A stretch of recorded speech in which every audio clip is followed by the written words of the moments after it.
निर्विशेषा शून्यवादी पाश्चात्य देशतारिणे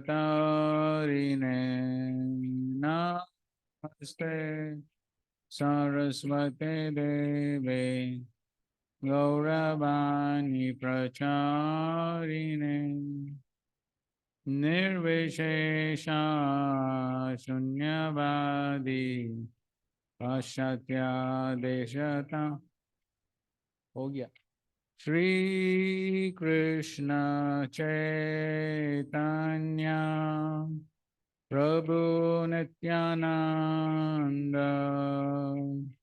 श्री अद्वैता गदाधर श्रीवासादि गौर भक्तवृंद जय श्री कृष्ण चैतन्य प्रभु नित्यानंद श्री अद्वैता गदाधर श्रीवासादि गौर भक्तवृंद हरे कृष्णा कृष्णा कृष्णा हरे हरे हरे राम राम राम हरे हरे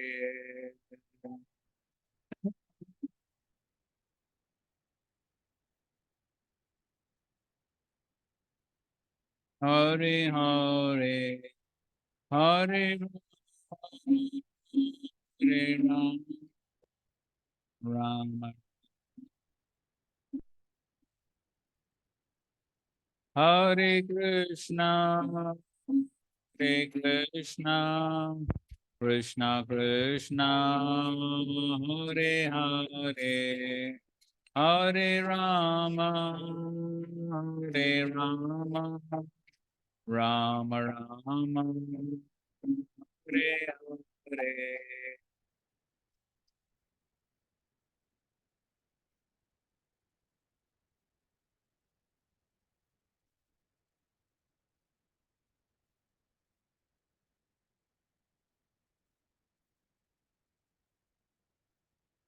राम राम हरे हरे हरे कृष्णा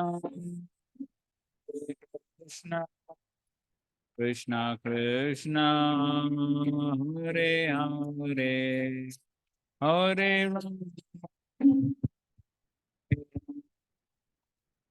राम राम हरे हरे हरे कृष्णा कृष्णा कृष्णा कृष्णा हरे हरे हरे राम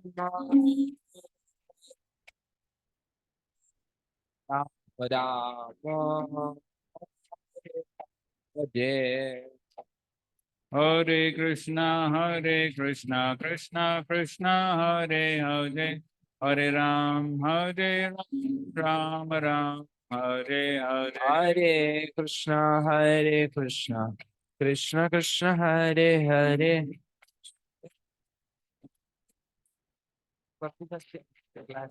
हरे कृष्णा कृष्णा कृष्णा हरे हरे हरे राम राम राम हरे हरे कृष्णा कृष्णा कृष्णा हरे हरे हरे राम राम हरे हरे हरे कृष्णा कृष्णा हरे हरे हरे राम राम हरे कृष्णा कृष्णा कृष्णा हरे हरे हरे राम हरे Krishna Krishna Krishna Hare Hare Hare Ram Ram Krishna Krishna Krishna Krishna Hare Hare Hare Ram Ram Hare Hare Prabhupada Jai Prabhupada Jai Prabhupada Jaya Prabhupada Prabhupada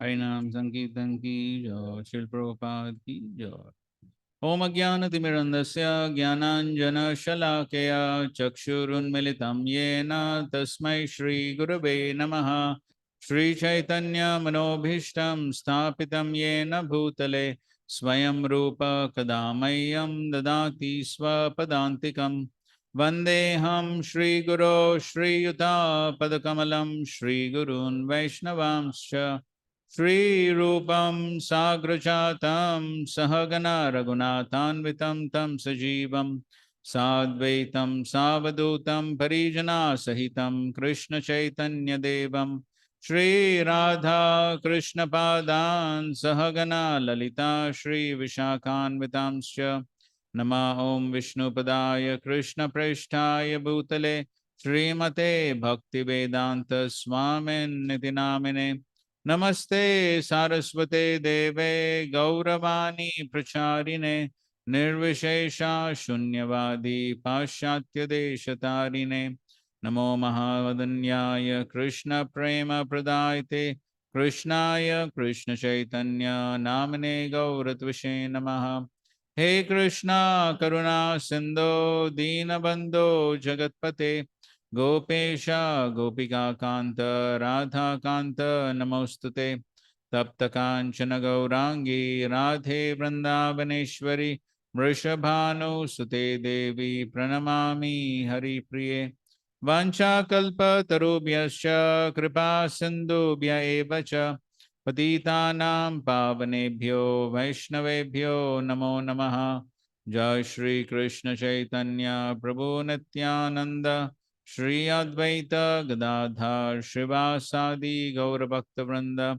Hare Krishna Krishna Krishna Hare Hare Hare Ram Ram Ram Hare Hare Hare Krishna. So yesterday we were discussing the process of dhyana yoga.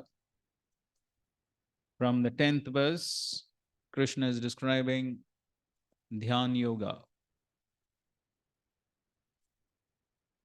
So what are some of the impracticalities of this dhyana yoga for the present age?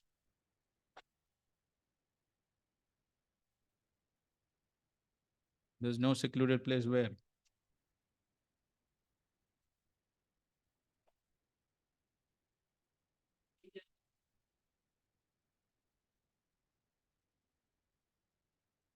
Okay, in general, it's difficult for everyone to go to some secluded. Okay, what else?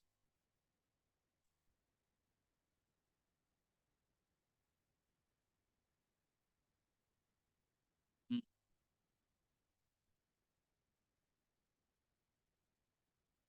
Mm. what to speak of this. Right.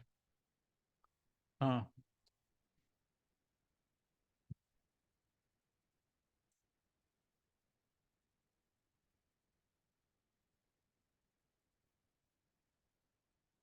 Okay, difficult to control the senses. Yata chittatma. Hmm? Living alone and in forest Mm. and controls mind. Correct. Ekaki, alone.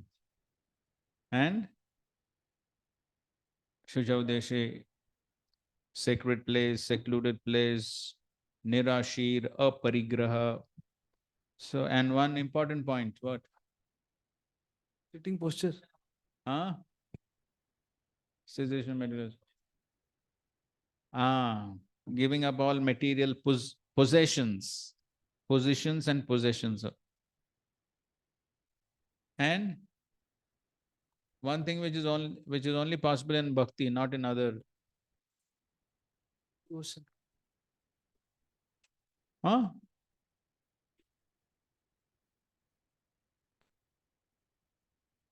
अरे कल हमने पढ़ा था ना Protection.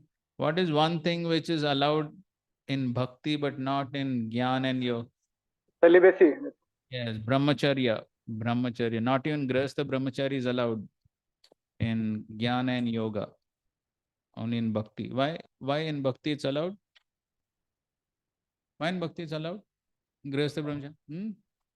Bhakti is very powerful. Bhakti is very powerful. Why?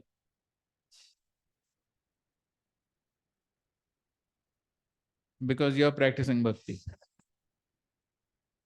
अरे कोई पूछेगा तो आप क्या बोलेंगे? भक्ति इज वेरी पावरफुल. कोई बोलेगा अरे आप लोग भक्ति कर रहे थे इसलिए बोल रहे भक्ति पावरफुल. कुछ तो रीजन बताओ. By doing, by serving, by through the devotional service to the Lord, through the Niskam Karma Yoga, they can easily give up their material desire, material possession. They do everything for the Lord.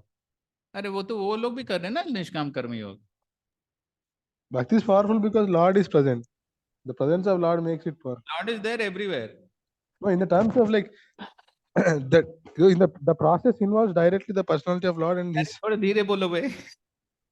So I'm telling Broji that process involves directly the supreme personality of Godhead, and whatever the practices they adopt in bhakti, they are directly linked with the Lord. Unlike other processes wherein he does it on his own strength of controlling mind and senses by his own study of shastras or maybe some kind of austerities or something like that.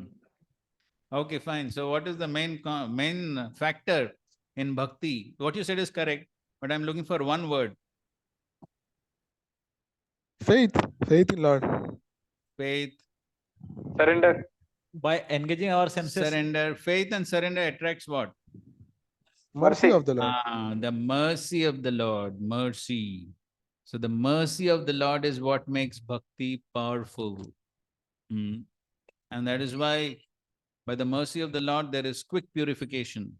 So even though one may be grahastha or whatever, as long as one attracts the mercy, then there's quick purification. Okay, now we're proceeding ahead.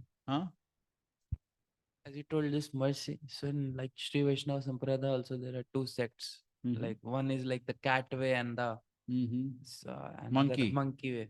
So then one devotee was asking me, which is our way? Which is our way? You tell. So in that way, if mercy is there, then it is like the cat way only. Monkey, he has to endeavor to hold the mother. Correct. Kitten does not has to. Right. So what is our understanding? Is it cat or is it monkey? Both. Both. So Achintya Sadhu, explain why both. Because as a kitten catches, as a cat catches Monkey. Because we have to do both. We have to endeavor from all self, and we have to depend on the mercy of the Lord. Correct.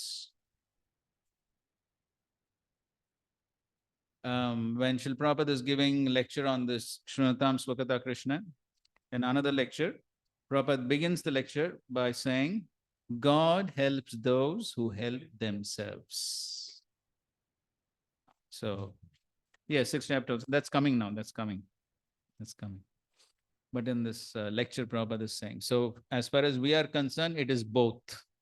So we have to put our endeavor, and that endeavor attracts mercy, and the mercy does the job. That's how it works for us.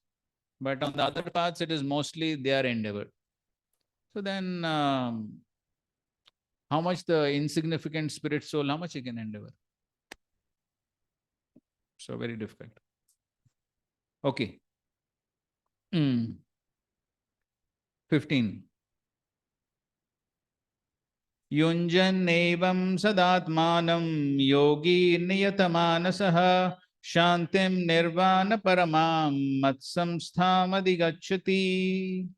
Thus, practicing constant control of the body, mind, and activities, the mystic transcendentalist is mind regulated, attains the kingdom of God or the abode of Krishna by cessation of material existence. Okay, so you can see Prabhupada always has that devotional perspective, always specifically abode of Krishna, nowhere else, abode of Krishna. Right in the translation. So that everyone is clear about what's the ultimate goal. Mat samstham adhigacchati. So that's the ultimate goal. Whichever yoga practice ultimately is, it is the abode of the Lord that one is aspiring to achieve, and that's what one achieves. So therefore, Prabhupada writes, yoga practice is not meant for attaining any kind of material facility. It is to enable the cessation of all material existence. One who seeks an improvement in health or aspires after material perfection is no yogi according to Bhagavad Gita. So sometimes even devotees, they do some pranayam, this, that, and they say we are doing some yoga. Correct? They say, no? We are doing some yoga. Oh, yes, we are doing bhakti yoga. So as far as Prabhupada is concerned, that's a misnomer. It's not the correct usage of the word, right?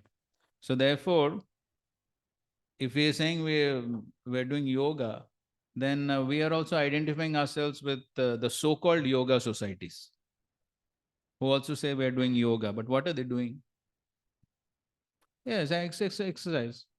So therefore, as devotees, we should not say that. We can say we're doing some exercises, or asanas, or pranayama, or whatever. But saying that we're doing some yoga makes no sense. That's what Prabhupada is saying here. That's not the purpose of yoga.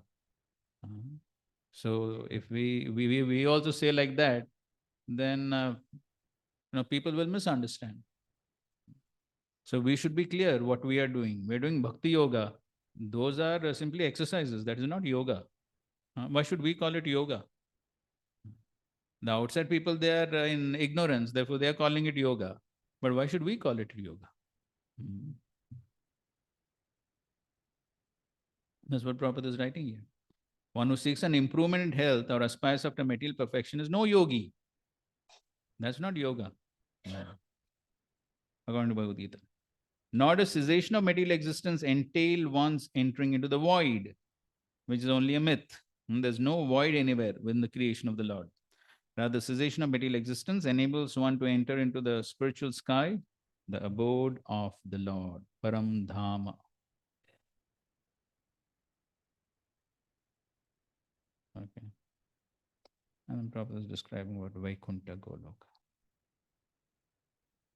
So now, in the next two verses, Krishna speaks about some rules and regulations while practicing this yoga. 16. Natyashnatastu yogosti na chaikantam anashnataha na chati swapnashilasya jagrato naiva charjuna. There is no possibility of one's becoming a yogi, O Arjuna, if one eats too much or eats too little, sleeps too much or does not sleep enough. You remember we heard lectures on these verses Prabhupada gave in the temple. Prabhupada was speaking on what does it mean to not sleep too much. And I think so Prabhupada explains here also. And Prabhupada says, it does not mean that, no, in the next verse, one who, Prabhupada says, everyone dreams during sleep. So it does not mean that one does not dream, but it means that one does not sleep too much or dream too much. Dreaming is natural. Prabhupada is saying. Okay, read this purport.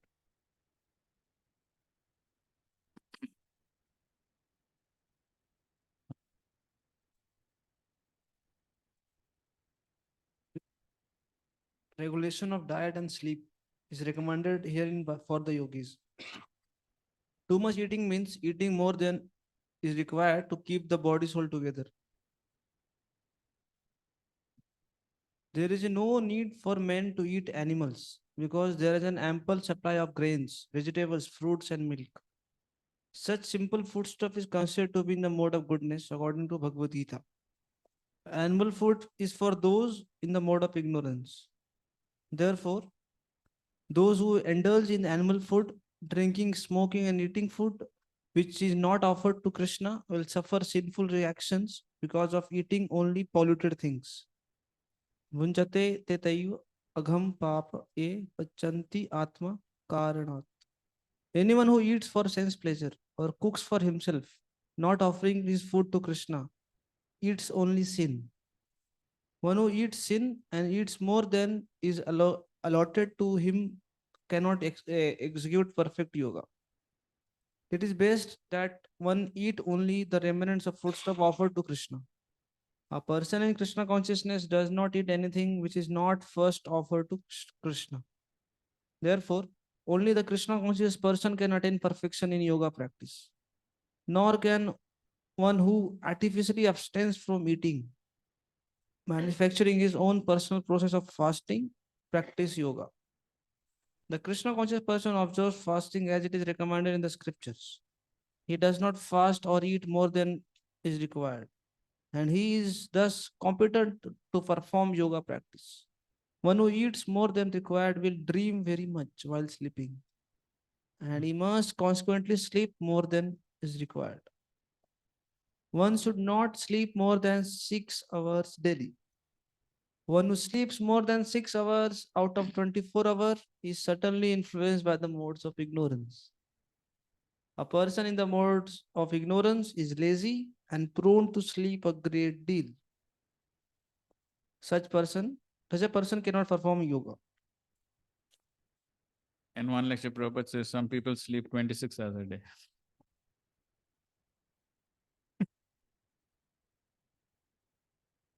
Seventeen. Yuktahara viharasya yukchestasya karmasu yukta swapnavabodhasya yogo bhavati dukkhaha.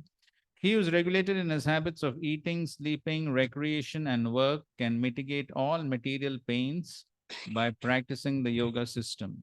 Okay, so let's hear online. Okay, Praveen, Prabhu, read, Praveen.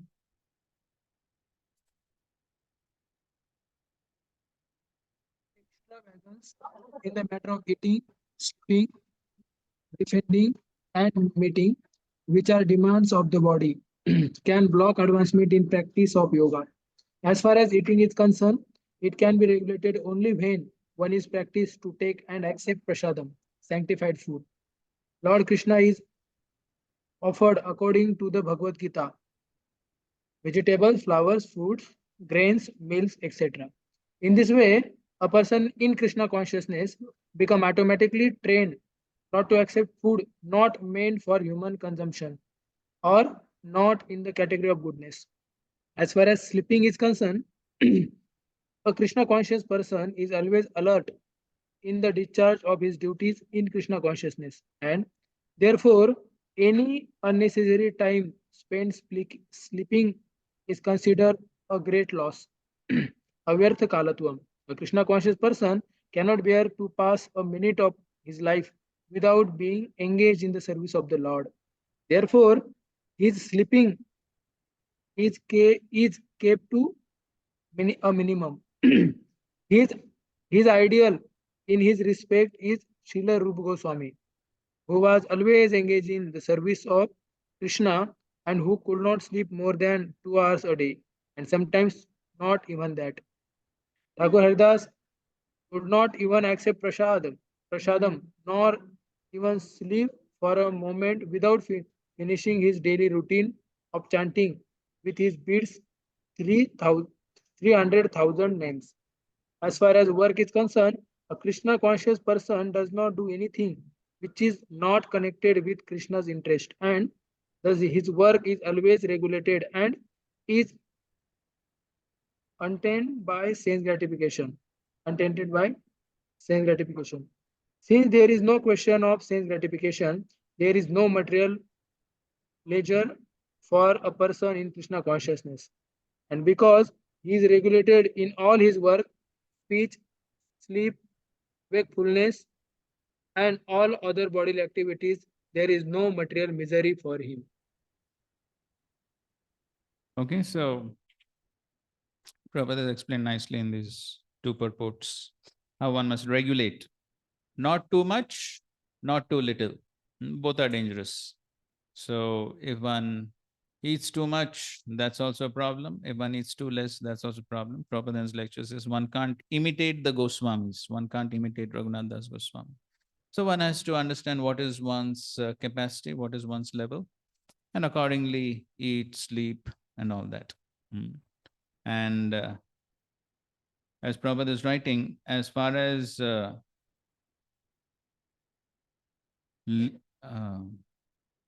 Yukta Swapnava Bodhasya. Where is this? Viharasya. Yukta Ahara Vihar. Vihar. And the word to word Prabhupada translates that as recreation. And in the purport, Srila Prabhupada is writing, since there is no question of sense gratification, there is no material leisure for a person in Krishna consciousness. Right? So, in one sense, of course, Srila Prabhupada would often say that Krishna consciousness itself is very pleasing. Susukam kartum avyayam. So why some other leisure is required? Why some other recreation is required? Correct? The process of Krishna consciousness itself is blissful. Why one needs to do something else? Chanting, dancing, feasting, that itself is blissful. Why some other recreation is required? So, so Srila Prabhupada didn't accept all this, some other activities for leisure.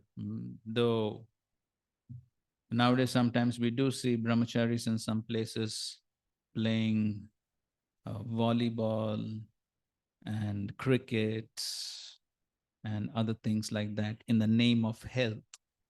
Srila Prabhupada didn't approve these things. So Srila Prabhupada that's what Prabhupada is writing here, avyata kalatvam. A devotee is always thinking there is no time to waste. Life can end at any moment. That is a devotee's consciousness. How much ever strong one becomes and how much ever healthy one becomes, is one going to live forever? No. At any moment, at the least expected moment, one may be asked to give up the body. So therefore, that was never the mood of Srila Prabhupada. Srila Prabhupada, of course, he wanted devotees to keep good health by taking only Krishna Prasad as much as required, not too much, not too little, sleeping as much as required. So in the Krishna conscious lifestyle itself, a balanced Krishna conscious program itself is sufficient to maintain good health. There is no need to do anything separately.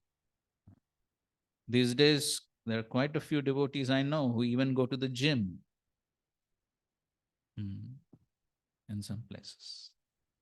So, Srila Prabhupada never approved of all these things. The only thing Srila Prabhupada, especially for Westerners in those days, Srila Prabhupada was okay with swimming. And that also because Westerners are acquainted and they're used to it. Many Indians don't know swimming, right? But in the West, it is common for both men and women. It's very common. There's a pastime which Shrutakirti Prabhu tells that how when they were in Juhu, so there were these three devotees, Shrutakirti Prabhu, and then there was this Paramahamsa Maharaj, and there was one more devotee. These three devotees. In the afternoon time, when there was not much service, so these three devotees would go to the Juhu beach and swim. So they're used to it over there, and so they found the opportunity. And then the other two devotees, after some time, they got busy with some services, and they were not going. And Shrutakirti Prabhu was going alone for swimming.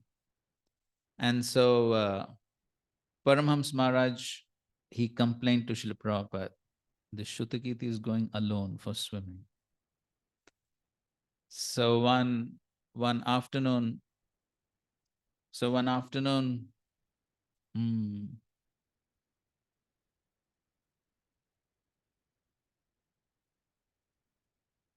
See, all the deities are watching. Huh?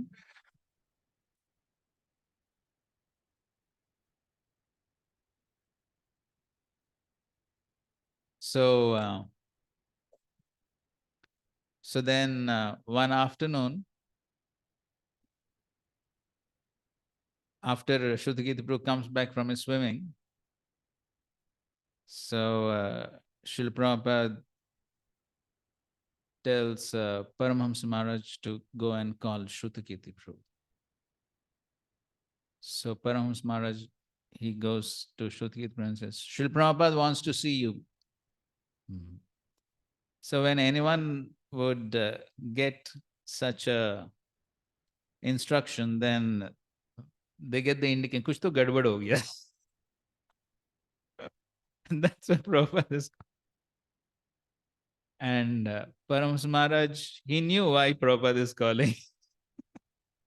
So he wanted to see the fun. Now what will happen? So Shrutakirti Prabhu, he gets little afraid. Now what's Prabhupada going to say? So he goes, offers his obeisances. And Srila Prabhupada, he puts on a drama. So yeah, so where have you been? As if he doesn't know. So Shrutakirti Prabhu says, Srila Prabhupada, I went swimming at the Juhu beach. And Srila Prabhupada says, oh, you went for swimming?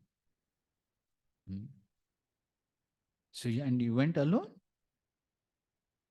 Then he says, no, Srila Prabhupada, previously these two devotees were coming, but now they're not coming, so I went alone. So anyway, some conversation takes place like that. And then after some Prabhupada says, okay, that's okay. That's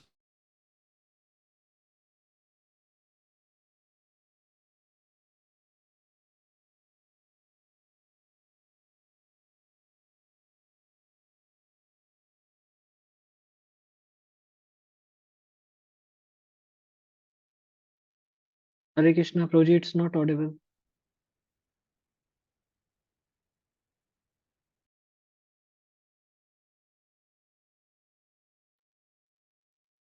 Hare Krishna.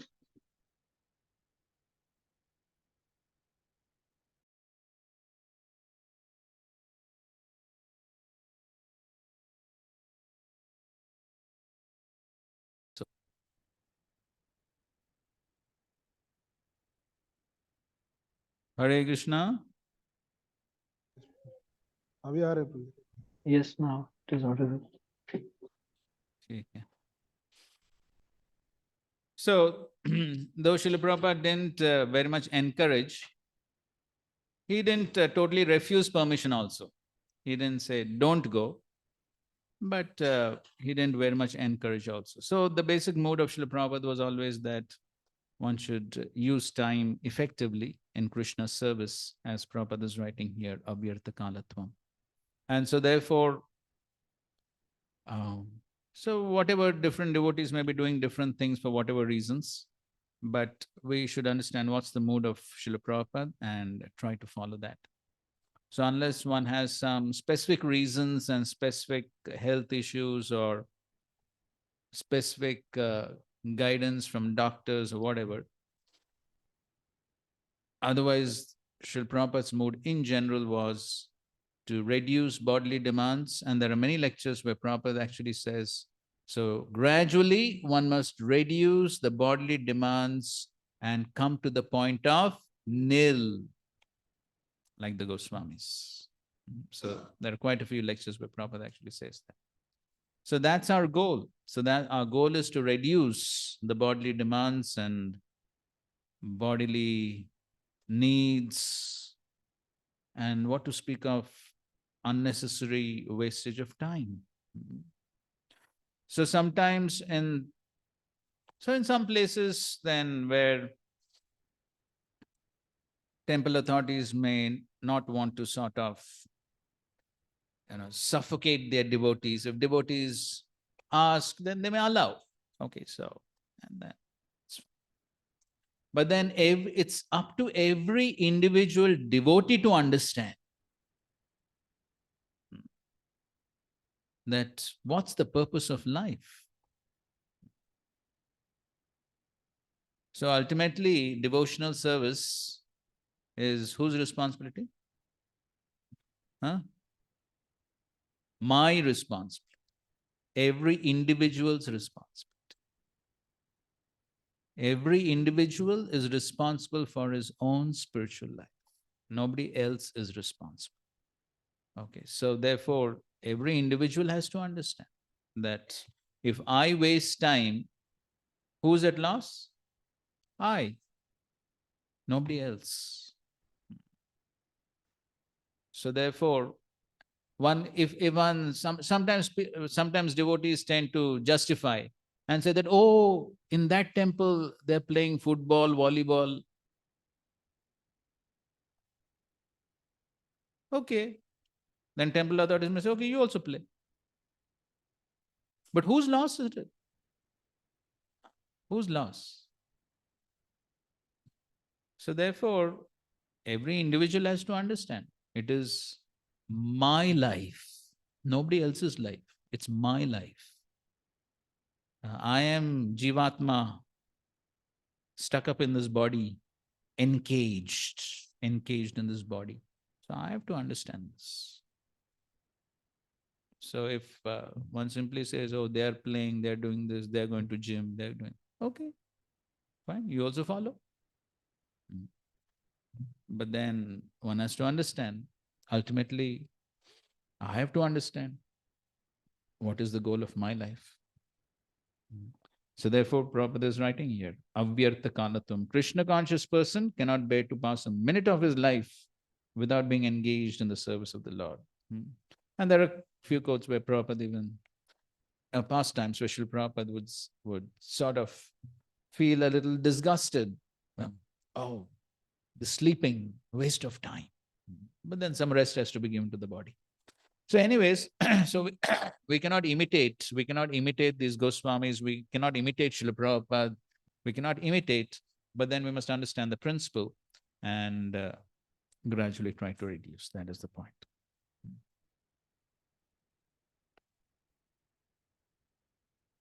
So what, Vittal Prabhu, you wanted to say something? Or ask something?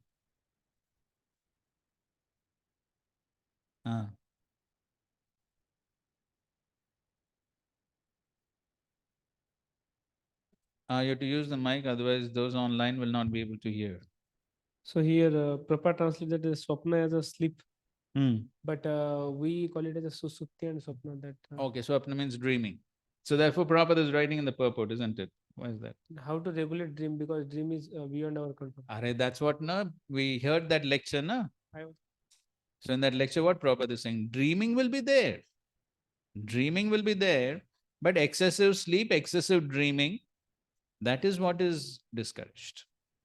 So that's what Prabhupada is writing. If one eats too much, one will sleep more, and more sleep means more dreaming.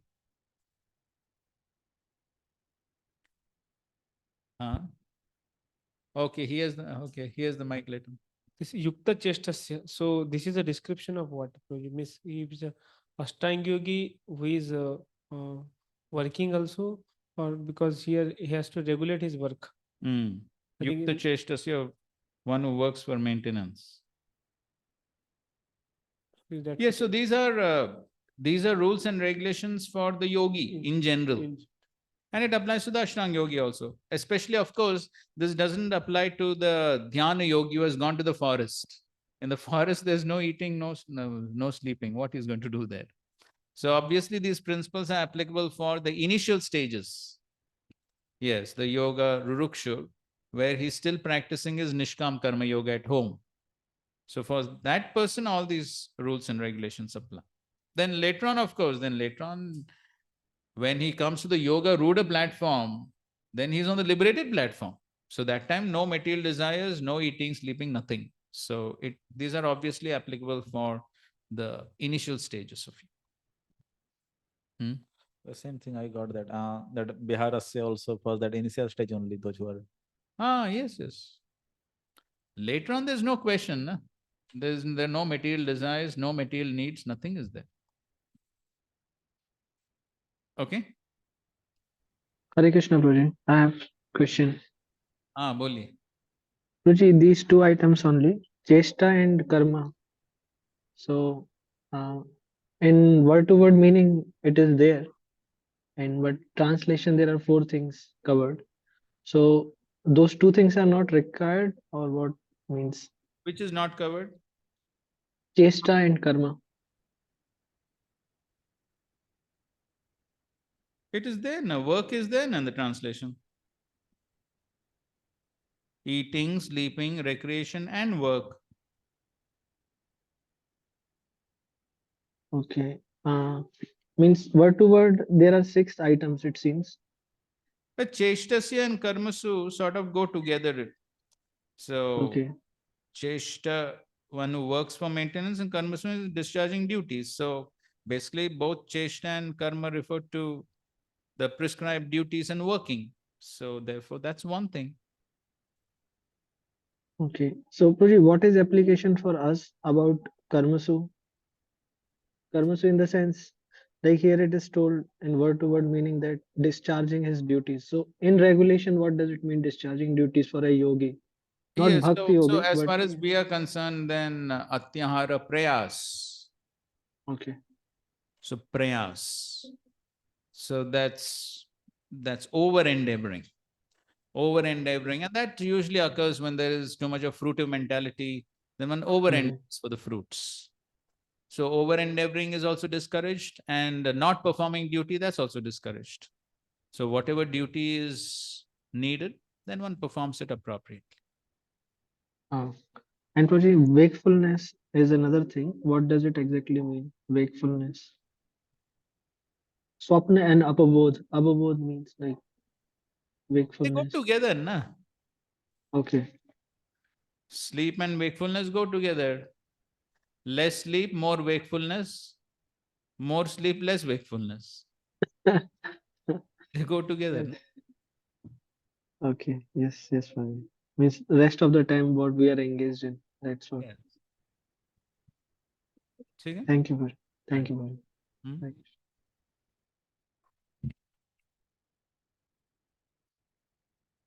Yogo bhavati dukkha, that he can mitigate all material pains. Yes. But we see, but still he's in body and he's practicing, because if we consider this yukta chestasya, so if he's doing that yukta chestasya, but he's working in material world, so it means that he will be having this three kind of kleshas. So then how come this is he can mitigate all material pains? You only explain. I don't know, therefore, because he's in body, so his consciousness is in body. So then he will experience through this consciousness material pains and pleasure, because his old age will also happen.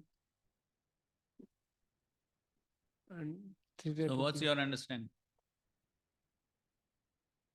At the end also Prabhupada is writing. And because he is regulated in all his work, speech, Prabhupada includes speech also here. Work, speech, sleep, wakefulness, and all other bodily activities. So Prabhupada has put everything, all other bodily activities. There is no material misery for him.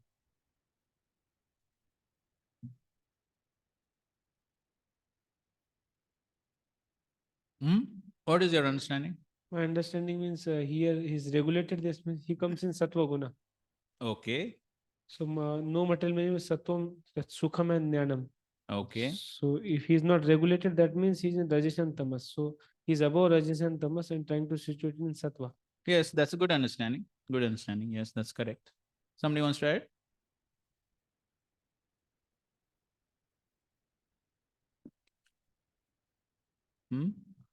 And he's regulated according to Shastra.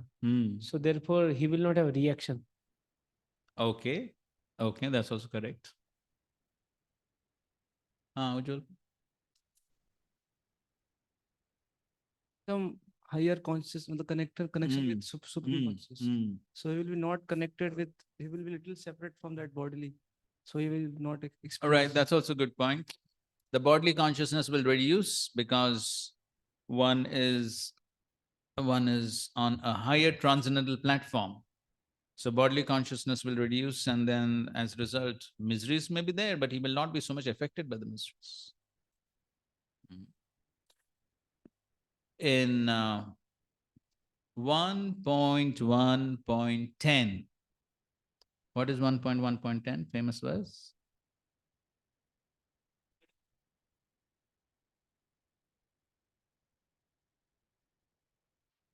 Prayanalpayusha sabya kalavasmin yuge jana manda sumanda matayo manda bhagye upadru. There Srila Prabhupada writes, what is the cause of reduction in lifespan? Yes, irregular habits. Irregular habits. That is the cause of reduction in lifespan. And so therefore, so that's a fact. So one of the main reasons why person becomes diseased is because of irregular habits. And therefore even doctors tell, right, to maintain regular habits of eating, sleeping, everything. That's a well-known fact, that if one is not regular, one will become diseased. And that is what we see in modern day. People eat anything at any time, anywhere. Absolutely no regulation. So it is just like animals actually. That's animal life. Animals, no restriction. So anytime grass is put in front of the goat has to eat. There's no regulation, there's no thinking, is it right time or nothing. So that's how becoming more and more animalistic civilization. But then that, for the animals, it's okay because that's how they are programmed. But then as humans, that's not the way. So if one is irregulated in one's habits, then bound to be diseased. That's one of the main causes of disease, irregular habits. There's no doubt about it. And so therefore, that itself is one of the main miseries that will be reduced by regular habits. Disease is a misery, right? Yes, so that will reduce without a doubt if there are regular habits. And you see, our acharyas, we all know the life history and the schedule of Bhaktivinoda Thakur. We read how regulated he was every day. Same activity at the same time, no change. And same thing was Srila Prabhupada. Absolutely regulated. So unless there was some emergency, some traveling, then Srila Prabhupada would make some adjustments. But otherwise, in most cases, it was absolutely the same every day. And so our acharyas are showing by their example how one needs to maintain the regulated habits. Every day, same time, morning walk, same time, afternoon massage, same time, lunch. Everything was absolutely the same. And so therefore, of course, emergencies, that's always understood. But in most cases, it was like that. And Prabhupada did that for his health. Of course, he was so old. But the principle applies to everyone. In order to even keep physical health, then the regulated habits are essential. And then we know the physical health also affects mental and spiritual health. If the physical health is not good, can one practice spiritual practices nicely? No, they will be affected. So therefore, definitely, then it's all dukkha only. If one is not regulated, on the physical platform also dukkha, then on the mental platform also dukkha, on the spiritual platform also dukkha. So for all purposes, the regulated habits is important. Yogo bhavati dukkha. Sushmit, you had something? Many times devotees say that Prabhupada went for morning walks. Ah. Why don't we can go for morning room. Please go for morning Harinam. That's the best walk. Half an hour walk along with Harinam. Double advantage. So if one wants to do it, at least here we have full facility. And if somebody is somewhere else, we can suggest to them also, do the same thing. Go for morning walk, do Harinam also. You also get benefit, others also get benefit. Srila Prabhupada is going on morning walks. We are doing Harinam. Prabhupada was doing another type of kirtan. Correct? Yes. He was doing another type of kirtan. Amazing preaching. Amazing. Such preaching took place in those morning walks. I always tell every preacher should hear those morning walks, because that was what was happening. Prabhupada was training his devotees how to preach on those morning walks. Devotees would ask questions and then he was giving answers. Amazing practical instructions, practical preaching Prabhupada was teaching. So, all right.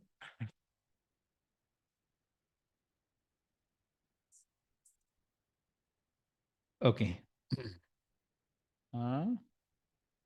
You have something? Just wanted to ask that as we advances in spiritual life, we read in Bhagavatam and many other characters in Bhagavatam. So they are able to tolerate this bodily whatever death or whatever. So can we also will be possible that kind of that strength will get? Till now we face any bodily difficulties there, we get caught and we become don't want to become austerity, we don't do that much. So that kind of strength will able to get by following this. Yes, that's the obvious result of practicing Krishna consciousness. The bodily consciousness will reduce eventually. And whether bodily consciousness reduces or no, at least the strength of the senses will reduce. And so therefore, after some years, even if one wants to eat, one cannot eat.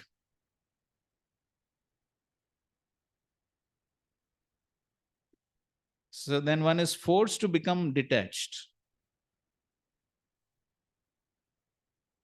So that is how old age helps in becoming detached from the body. But by the practice of Krishna consciousness, as we have discussed, one is supposed to get what? What? What one is supposed to get by? Higher taste. Higher taste. Param drishtva. So then the more one gets the higher taste, then the lower taste will go away. That's natural. So that is what is supposed to happen as one makes progress. But again, it can't be artificially done. So it should happen naturally. It should happen naturally. Some effort definitely needs to be made from our side to reduce, but not too artificially. Some little effort can be done. But then as one makes progress, then gradually it should happen naturally. And I think so we all have done it to some extent, correct? Only Krishna Prasad. At least that we are practicing, isn't it? Sometimes, so I in some other place, I was going with some devotees. It was noon time. And so these devotees are feeling a little hungry. So they saw one shop on the side of the road. They got down from the car and they got some potato chips and some drink. They asked me, do you want? I don't know. They took and they ate. So So therefore, Srila Prabhupada writes in many places, in lectures also Prabhupada says, a devotee should vow that he will not take anything except Krishna Prasad. Then again, it's up to our own self-interest. It's for our own self-interest. The more strictly we follow, who will get the benefit? I only will get the benefit, not that somebody else gets the benefit. So therefore, of course, one may say, oh, it's vegetarian food, it's all right. But then our goal is not to become vegetarian, isn't it? That's not our goal. And Prabhupada quotes that here also, I think so, right? Yes, in the purport to the 16th verse, Prabhupada is writing, Bunjate te tvagam mapa ye pachanti atmakaranat. So if one is eating for one's own, eating or cooking, pachanti, if one is eating or cooking for one's own pleasure, not offering his food to Krishna, then he eats only sin. So if we increase sin, then what's going to happen? Yes, then one has to face the reactions for sin. And then another reaction of sin is what? Of course, that comes later on in the 7th chapter. Yesham tvantagatam papam jananam punyakarmanam te dvandva moha nirmukta bhajante mam dridavratah. So the dridavrata to practice Krishna consciousness will reduce. So it's for our own benefit that we need to follow these things. For in a different ways. Many different ways are there for the offering. See, one can concoct, one can speculate, one can invent, so many things one can do. But we know what is authorized, correct? We know what is authorized, correct? So one has to follow that. And in any case, can we buy something from outside, cooked by some outsiders and offer? Can we do that? Unless emergency, that's different. So regarding coconut water, can we drink it without offering? You decide. That is what?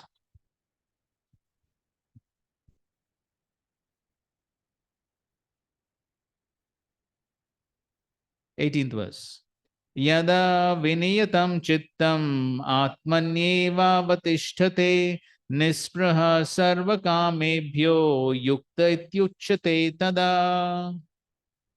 When the yogi, by practice of yoga, disciplines his mental activities and becomes situated in transcendence, devoid of all material desires, he is said to be well established in yoga.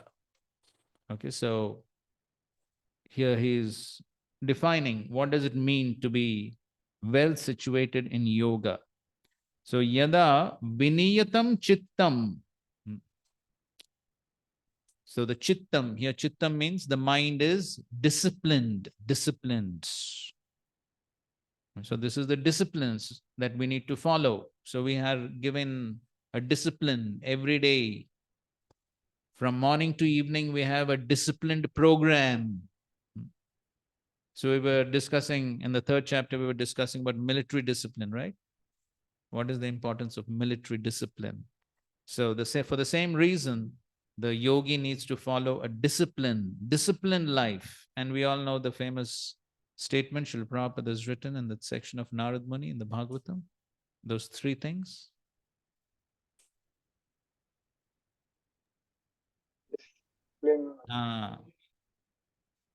Right. Unless one is self-controlled, unless one is disciplined, and unless one is fully obedient, no one can be successful in following the instructions of the spiritual master. And without doing so, no one can go back home, back to Godhead. So, disciple means discipline. So that's an important element of practice of any type of yoga.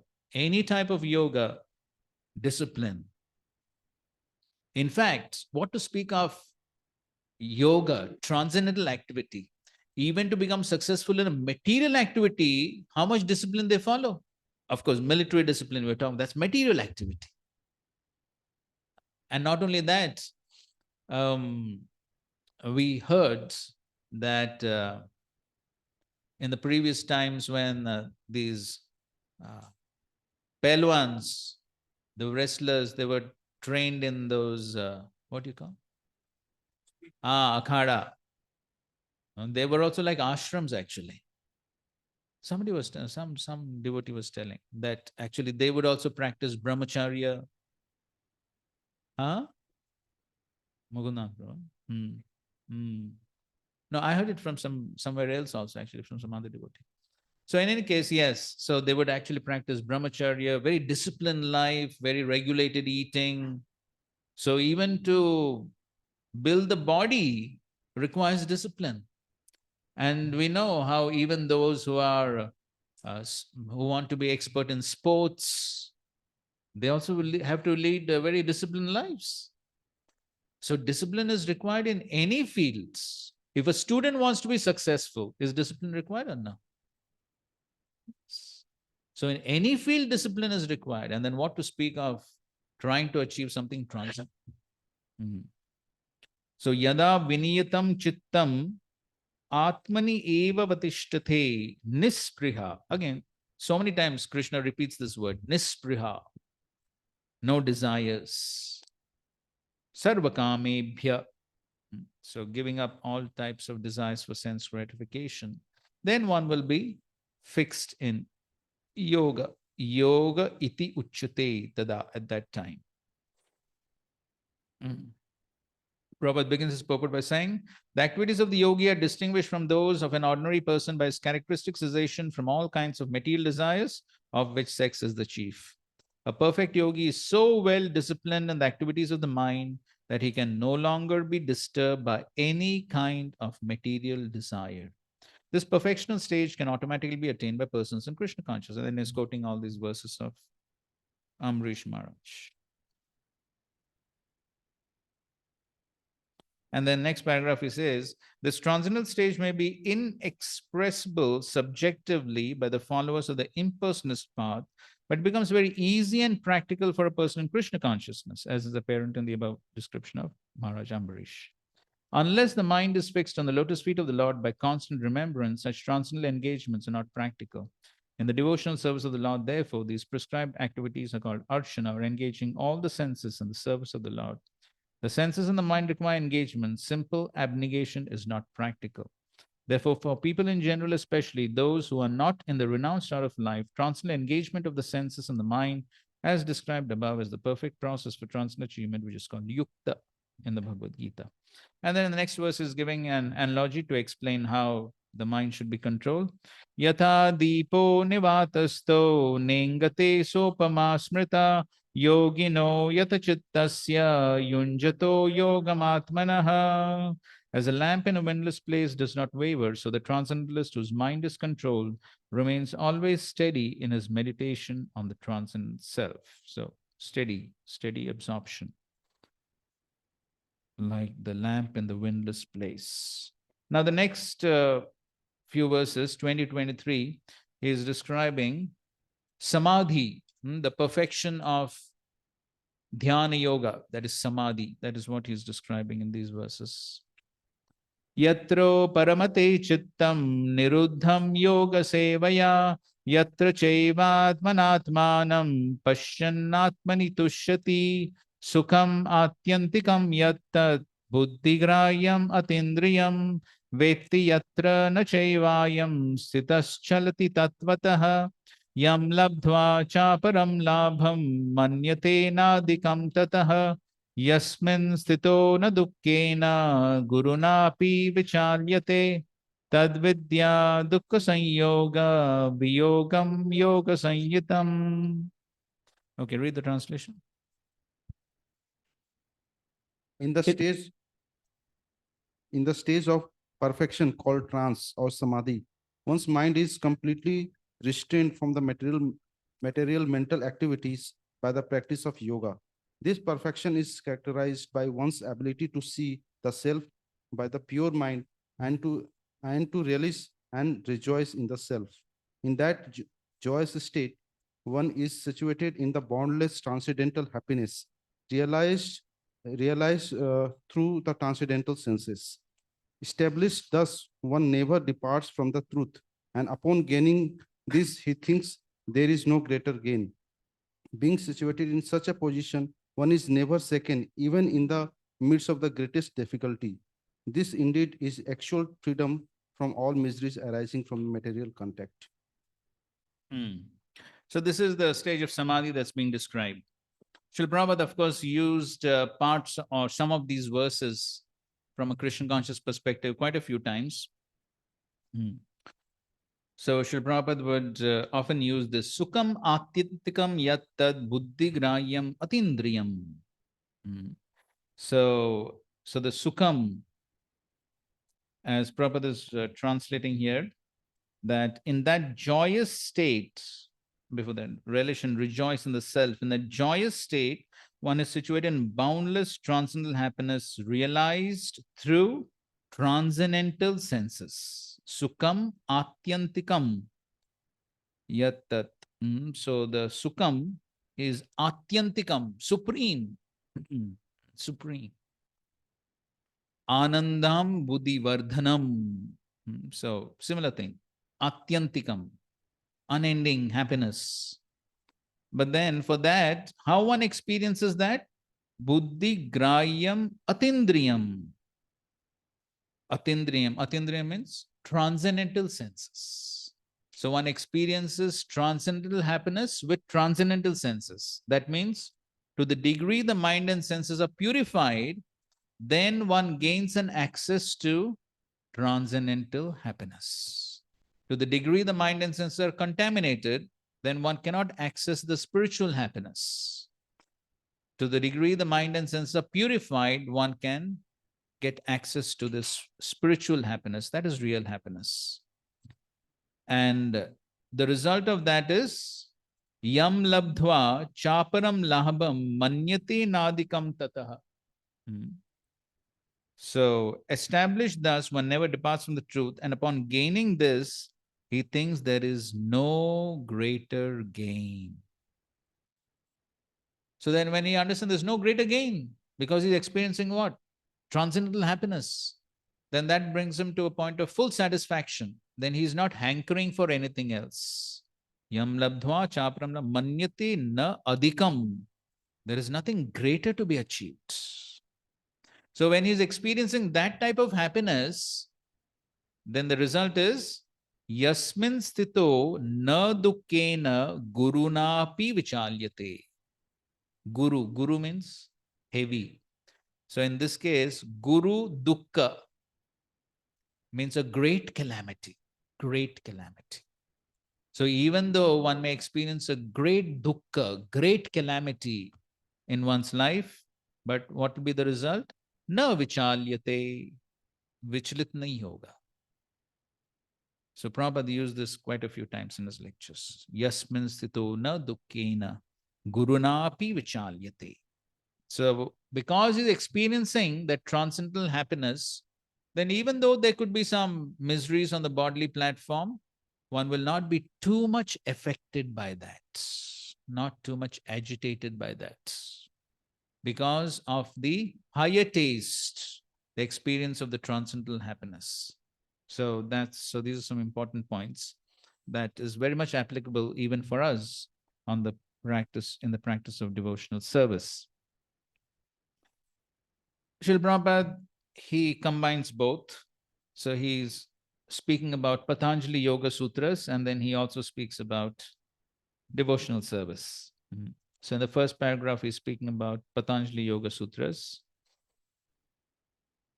Yoga practice is more or less based on the principles of the Patanjali system. Some unauthorized commentators try to identify the individual soul with the super soul, and the monists think this to be liberation, but they do not understand the real purpose of the Patanjali system of yoga.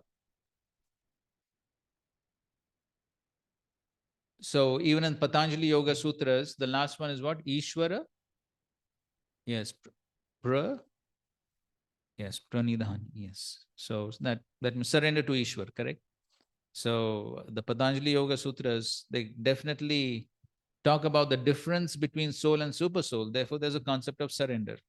If both soul and super soul are one, then where's the concept of surrender? So the principles of Patanjali system are very clear.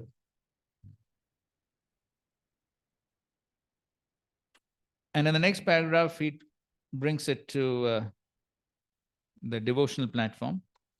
The oneness with the Supreme is called Kevalyam by the monists, but according to Patanjali, this Kevalyam is an internal or transcendental potency by which the living entity becomes aware of his constitutional position. Okay, so that's the meaning of Kevalyam. So where one becomes aware of one's constitutional position. And the words of Lord Chaitanya, the state of affairs is called Cheto Darpanamarjana, Mahadavagnirva. And in the Bhagavatam, this is called as Swarupena Vyavasthiti. So after Nirvana or material cessation, there is the manifestation of spiritual activities or devotional service to the Lord known as Krishna consciousness. Brahma Bhuta Prasannatma na shochati na kankshati sama sarveshu bhuteshu mad bhaktim labate param. So real bhakti begins after Nirvana or the liberated platform. So Brahma Bhuta stage is what? Liberated platform. So real bhakti, that means bhava and prema. That is real bhakti. Real bhakti is bhava and prema. So that bhakti starts only after the liberated platform. Before that, it is all what? So are we performing bhakti or no? So what type of bhakti is this? Yes. So this is, as Prabhupada says, apprenticeship. Apprentice, in training. So the engineer who's getting trained, is he called engineer or no? But still, he's not full-fledged engineer, correct? He's still undergoing training. So that's our situation. So we can call ourselves devotees, but then the real devotee is something else. In some lectures, Prabhupada says that. Real devotee is something else. So that's on the stages of bhava and prema. That's in the liberated platform. That's what Prabhupada is writing here. In the words of the Bhagavatam, Swarupena Vyavasthiti, this is the real life of the living entity. Maya or illusion is the condition of spiritual life contaminated by material infection. Liberation from this material infection does not mean destruction of the eternal original eternal portion of the living entity. Patanjali also accepts this by the words Kevalyam Swarupa Pratishtha Va Chit Shaktir Iti. Just this Chit Shakti or transcendental pleasure is real life. This is confirmed in the Vedanta Sutra as Anandmayo Bhyasat. So then he talks about these two types of samadhi. In the yoga system, as described in this chapter, there are two kinds of samadhi called Sampragyata Samadhi and Asampragyata Samadhi. Okay, read that paragraph. Okay, read the rest of the purport from there. The yoga system. Yes, in the yoga system. In the yoga system as described in this chapter, there are two kinds of samadhi called Sampradnyat Samadhi and Asampradnyat Samadhi. When one becomes situated in the transcendental position by various philosophical researches, he is said to have achieved Sampradnyata Samadhi. In Asampradnyat Samadhi, there is no longer any connection with mundane pleasure, for one is in then transcendental to all sorts of happiness derived from the senses. When the yogi is once situated in that transcendental position, he is never shaken from it. Okay, so Sampragyata Samadhi is when one requires some philosophical understanding and one is situated on the transcendental position by philosophical understanding. But in Asampragyata Samadhi, it is not based on a philosophical understanding, but there is a natural attraction, like spontaneous attraction. So just like at the level of prema, there's no philosophy required, correct? The gopis don't require some philosophical understanding why they should love Krishna. Their love for Krishna is spontaneous, natural. That's called raga bhakti. So this is similar. So in Sampragyata Samadhi, it is based on a philosophical understanding, but in Asampragyata, it is not based on a philosophical understanding. It is natural. And so when one is situated on that position, then he's never shaken. Okay, continue. For one is then transcendental to all sorts of happiness derived from the senses. When the yogi is once situated in the transcendental position, he is never shaken from it. Unless the yogi is able to reach this position, he is unsuccessful. Today's so-called yoga practice, which involves various sense pleasures, is contradictory. A yogi indulging in sex and intoxication is a mockery. Even those yogis who are attracted by the siddhis, perfections in the process of yoga, are not perfectly situated. If yogis are attracted by the byproducts of yoga, then they cannot attain the stage of perfection, as is stated in this verse. Persons therefore indulging in the make show practice of gymnastic feats or siddhis should know that the aim of yoga is lost in that way. The best practice of yoga in this age is Krishna consciousness, which is not baffling. A Krishna conscious person is so happy in his occupation that he does not aspire after any other happiness. There are many impediments, especially in this age of hypocrisy, to practicing Hatha Yoga, Dhyana Yoga, and Jnana Yoga. But there is no such problem in executing Karma Yoga or Bhakti Yoga. As long as the material body exists, one has to meet the demands of body, namely eating, sleeping, defending, and mating. But a person who is in pure bhakti yoga or in Krishna consciousness does not arouse the senses while meeting the demand of the body. Rather, he accepts the bare necessities of life, making the best use of a bad bargain, and enjoys transcendental happiness in Krishna consciousness. He is callous towards incidental occurrences such as accidents, disease, scarcity, and even the death of a most dear relative. But he is always alert to execute his duties in Krishna consciousness or Bhakti Yoga. Accidents never deviate him from his duty. As stated in the Bhagavad Gita 2.14, Agama apayano nitya tam titikshasva bharata. He endures all such incidental occurrences because he knows that they come and go and do not affect his duties. In this way, he achieves the highest perfection in yoga practice. Okay. So now he's speaking about some more rules, some more aspects of practice of yoga. 24. स निश्चयेन योक्तव्यो योगो निर्विन्न चेतसा संकल्प प्रभवान कामांस् त्यक्त्वा सर्वान् अशेषतः मनस्सैवेन्द्रिय ग्रामं विनियम्य समन्ततः. One should engage oneself in the practice of yoga with determination and faith and not be deviated from the path. One should abandon without exception all material desires born of mental speculation and thus control all the senses on all sides by the minds. Okay, let's hear something from the online devotees. Vamsidhar Prabhu, you want to read? Purport?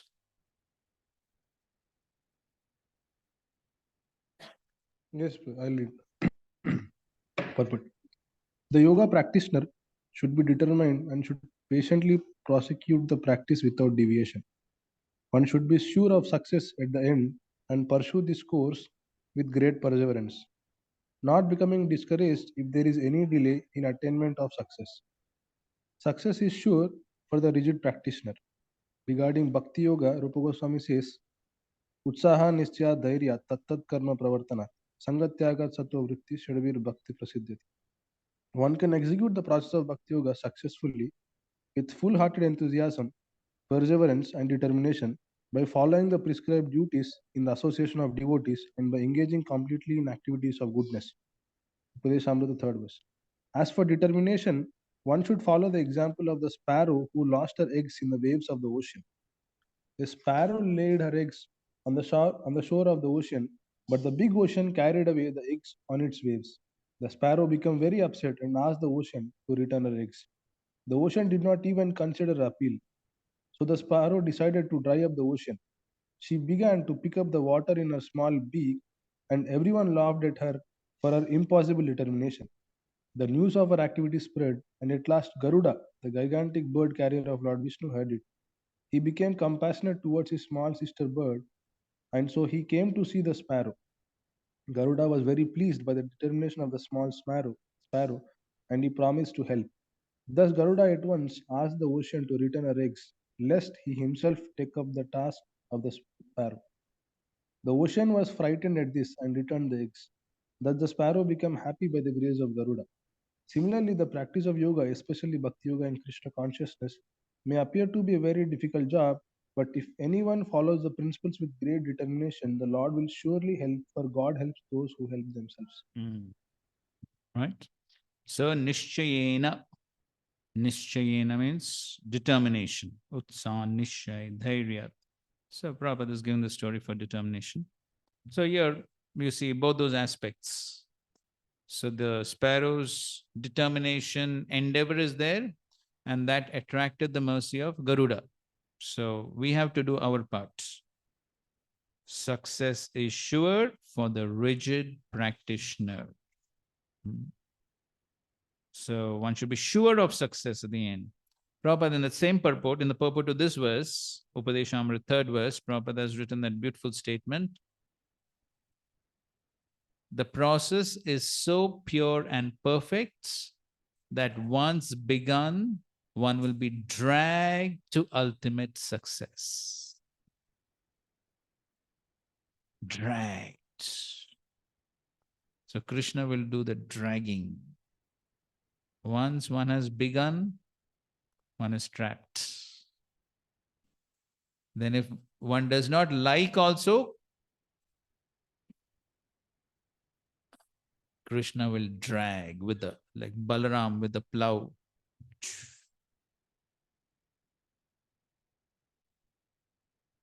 So it's a lost deal.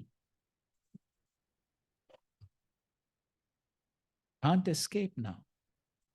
Now you can't escape. So in the morning, all that discussion was going on, Mataji's class, about false ego, and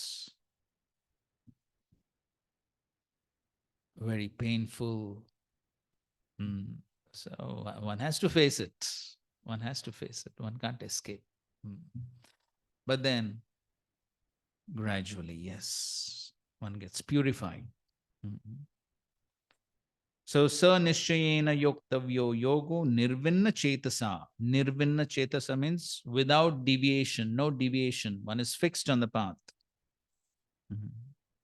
Sankalpa prabhavan kamam. So one has to give up all this. Tyaktva. So one has to give up what? Sankalpa prabhavan kamam. So all these material desires, speculatory desires, one has to completely give up all of this. And viniyamya, regulating, one has to practice regulation. So all these are important points. Huh? Two questions. One question regarding this Ashtanga Yogi. You just now we read in the previous verse that he is achieving the highest bliss. That so after achieving that higher bliss, how he is again moving toward the Bhakti Yoga? How he moves towards the Bhakti path, because he's already achieved the highest perfection. One example, Bhagavatam Kardam Muni, he practiced 10,000 years the yoga and achieved all the mystics, perfection, all that thing. So how Lord then gave the darshan? So it's a devotional service, bhakti, how he got connected. See, the basic principle is that one may practice Ashtanga Yoga, but then if he comes in contact with a devotee, then one realizes that there is something higher. So the association with the devotee is what makes the difference. So at any point of time, if the yogi comes to understand that devotional service, bhakti is the highest, so then by the association of the devotee, he begins to practice his bhakti yoga. Already he is in very experiencing the higher, the most blissful thing. Then how will he give up and take to bhakti? He's not giving up anything. He doesn't give it up. He goes higher. Where is the limit? Anandam buddhi vardhanam. Vardhanam. Vardhanam means what? ever increasing, ever increasing. So therefore, you'll study in the Nectar of Devotion, in the 6 characteristics of pure devotional service. So there is happiness at all levels. There's happiness at the level of sadhana bhakti, there's happiness at the level of bhava bhakti, and there's happiness at the level of prem bhakti. At all levels, there is happiness, but it is increasing, increasing. So similarly, even the jnani experiences happiness, that is called as brahmananda. Even the materialist experiences some sort of so-called happiness. Correct? Jadananda. But then brahmananda is supposed to be millions of times more than the so-called material happiness. And then bhaktyananda, the happiness of devotional service, especially prem bhakti, and that is millions of times more than brahmananda. So in this way, there are different gradations. And so definitely, when this yogi comes on the level of samadhi, he's meditating on the super soul. So definitely there is great happiness. But the happiness of prema bhakti is even higher. Check. Prabhuji, I have a doubt. Ah. Prabhuji, in the previous verse, 23rd verse, in the Hmm. last paragraph of the purport, Prabhupada writes in the second statement that second line, but a person who is in pure bhakti or in Krishna consciousness does not arouse the senses while meeting the demands of the body. So, can you little explain that particular line?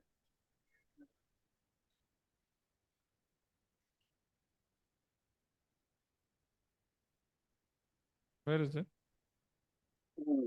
This last paragraph, as long as the material body exists, second line. Okay, one has to meet the demands of the body. But a person who's in pure bhakti yoga and Krishna consciousness does not arouse the senses while meeting the demands of the body, does not agitate the senses. That means just as much as to keep body and soul together. That is the meaning of just to meet the demands of the body. So some eating is required, some sleeping is required, but not excessive. Because if one does excessive eating, excessive sleeping, what will happen? Senses will become agitated. So that is what he's meaning. So just as much as is required to keep body and soul together to meet the demands of the body, but not excessive by which the senses will become aroused or agitated. Okay? Yes, and in this 24th verse also, last paragraph, in the purport Prabhupada writes this, similarly the practice of yoga, especially bhakti yoga in Krishna consciousness.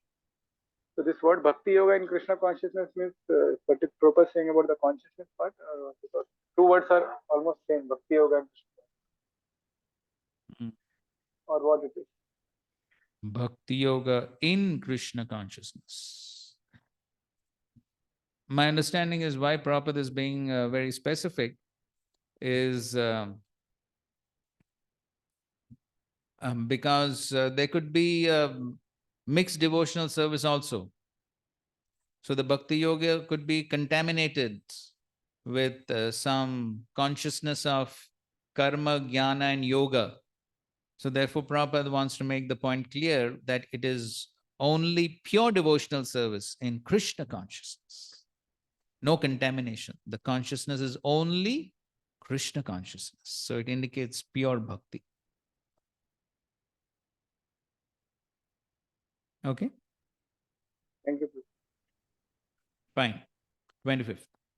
शनै शनैरुपरमेद् बुद्ध्या धृतिगृहीतया आत्मसंस्थं मनः कृत्वा न किंचित् अपि चिन्तयेत्.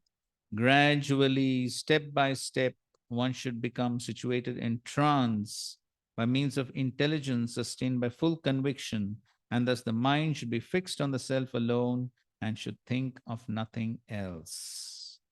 Shanai Shanai, gradually, step by step. In the morning also, Mataji was telling, step by step, gradually. So can't little by little. So one can't do things overnight. Quick fix solutions. So it's not like that. So it takes time, gradually, step by step. So these are principles applicable in any yoga system. So gradually, step by step, one should become situated in trance, samadhi, and so one can be fixed up. Driti grihitaya. Driti means by intelligence. So one applies the intelligence to the process, and by the use of intelligence, one becomes convinced and fixed.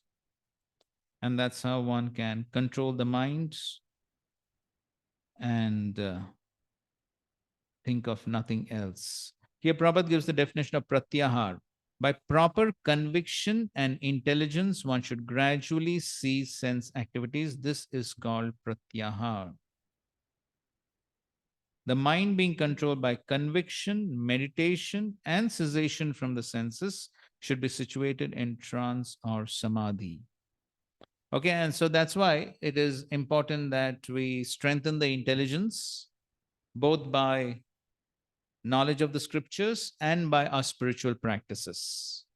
Both by knowledge of the scriptures and by spiritual practices, when one strengthens the intelligence, then the strong intelligence helps one to, yes, control the mind. That's why he says, by proper conviction and intelligence, one should gradually cease sense activities. This is called pratyahar. That means what? The ahar of the senses is restricted. That's why it is called pratyahar. The ahar of the senses is restricted.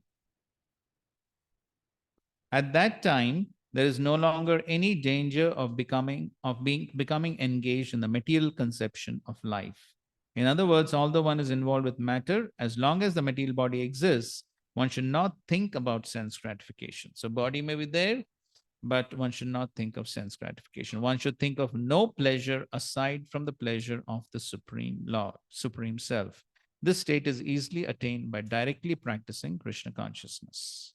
So this can be attained by the practice of Dhyana Yoga also, but it is easily attained by Krishna consciousness. So as far as the yogi is concerned, to attain that state, big struggle, going to the forest and all that. But Krishna consciousness, same thing can be achieved much more easily while staying in the city of Pune, surrounded by concrete jungle. So no need to go to that jungle. In the concrete jungle, one can practice Bhakti Yoga and attain full perfection, which this yogi achieves with great difficulty. And then, even if the mind somehow deviates, what should one do? Yato nishalati manaschanchalam asthiram tatastato niyamyetad atmanyeva vasham nayet. From wherever the mind wanders due to its flickering and unsteady nature, one must certainly withdraw it and bring it back under the control of the self. Okay, so all these are principles applicable in all yoga systems. So the mind always has a tendency to deviate. What one should do? Tatastato niyamyetad. So regulates.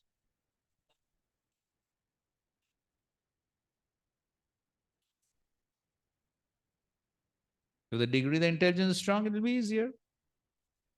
Otherwise, the struggle is always there.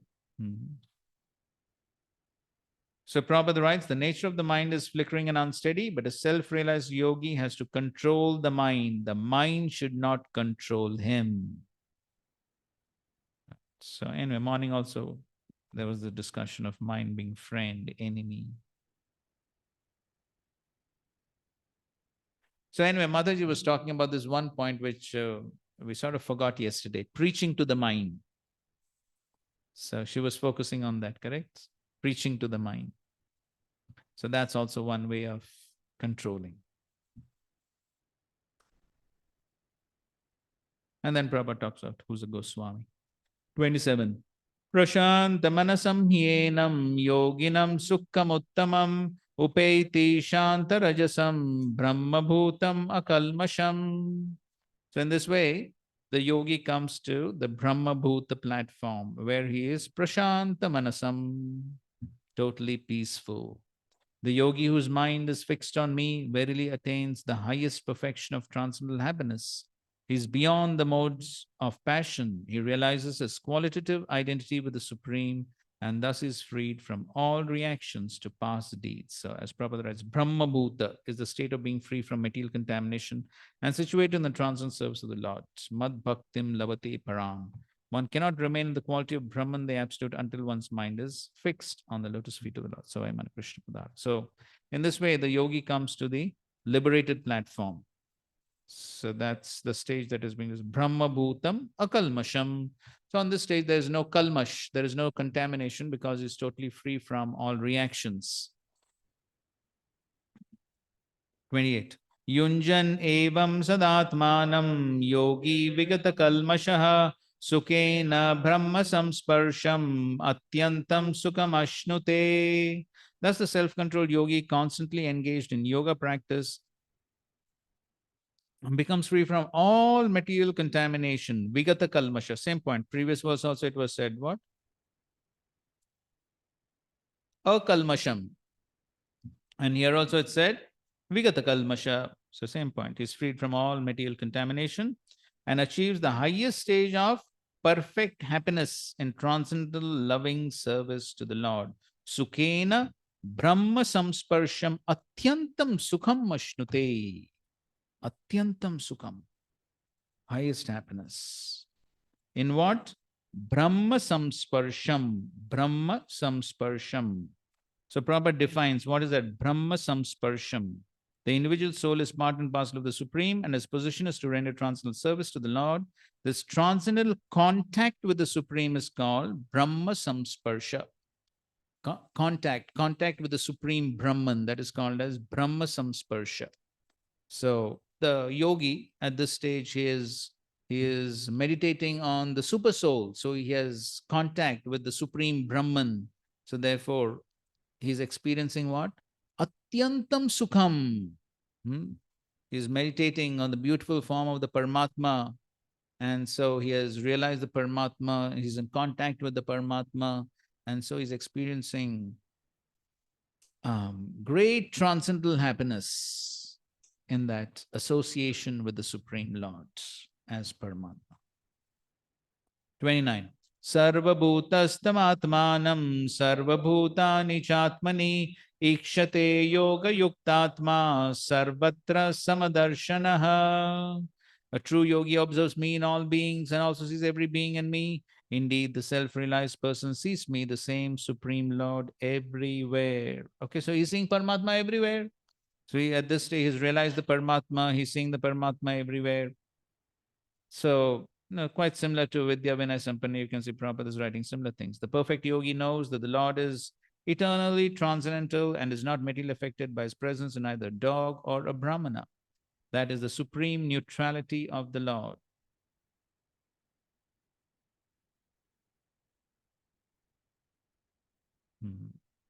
The last paragraph. The yogi sees equally because he sees that all living entities, although in different situations according to the results of fruitive work, in all circumstances remain the servants of God.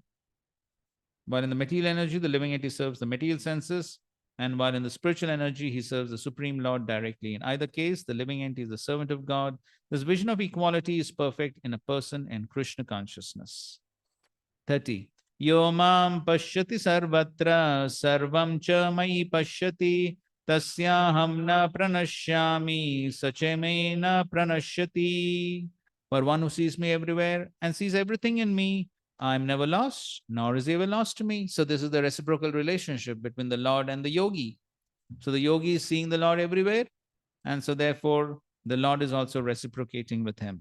Prabhupada, of course, gives a Krishna conscious perspective. Of course, at this stage, the yogi is almost like a devotee. Almost like a devotee. He is meditating on Paramatma. He's seeing Paramatma everywhere. And so it's a very high elevated platform. And so therefore, such a yogi very easily will come to prema. So a little touch a little touch of bhakti, already there is bhakti, already there's bhakti, but if he comes in contact with the pure devotee, then he will immediately, like dry wood, one spark of fire, it will burst into flames. So similarly, these very elevated jnanis and yogis, a slight touch of bhakti from a pure devotee, and very easily they can also become pure devotees. So, because they're already in touch with the Lord is reciprocating with them. Here Prabhupada is quoting Premanjana Charita Bhakti Vilokchani.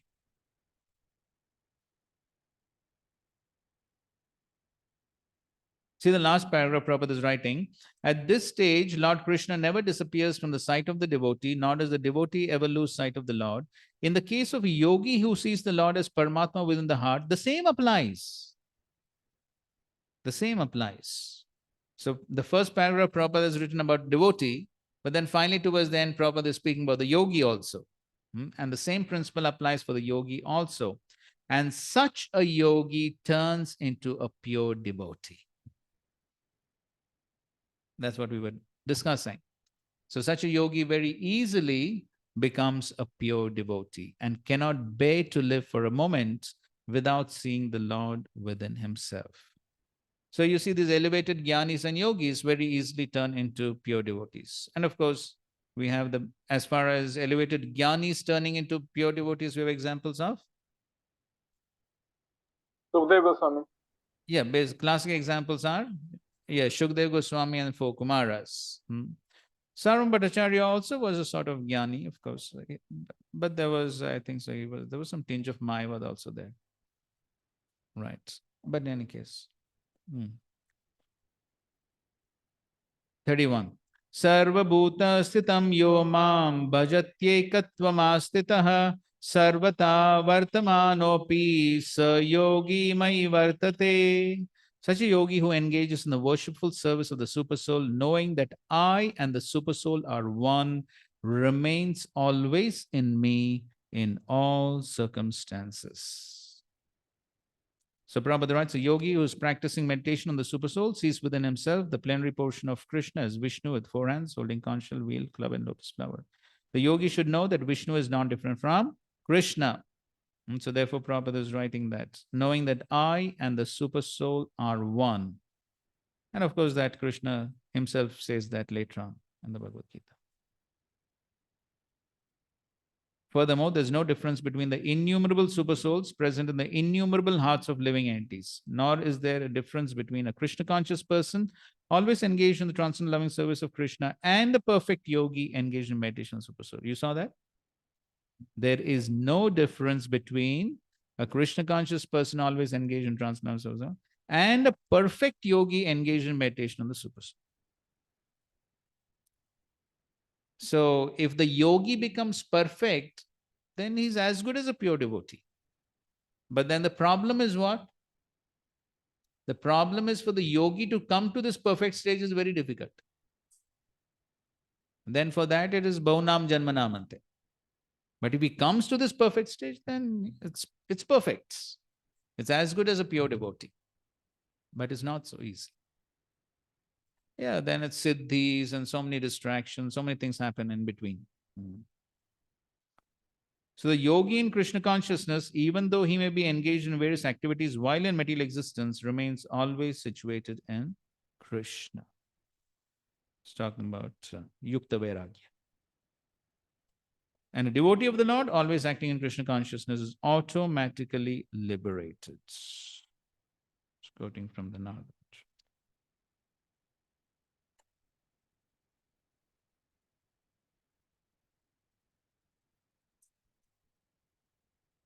Okay, and the last verse of the section, 32. Atmaupamyena sarvatra samam pashyati yorjuna sukham va yati va dukkham sa yogi paramo mataha. He is a perfect yogi who by comparison to his own self sees the true equality of all beings in both their happiness and their distress, O Arjuna. So samam pashyati. So such a yogi, he sees all living entities equally, because he sees in everybody there is soul, super soul, So the soul having a relationship with the super soul. So he's seeing all this. Samam pashyati sarvatra. And so therefore, sukham va yadi dukkham. So in both happiness and distress, he feels for all the living entities. So Srila Prabhupada gives a nice purport to this verse as to how a devotee perceives all living entities and what does he do. Please read.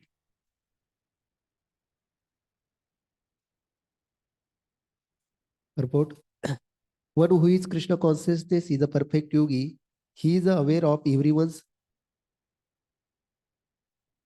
happiness and distress by dint of his own personal experience. The cause of distress, a living entity, is forgetfulness of his relationship with God.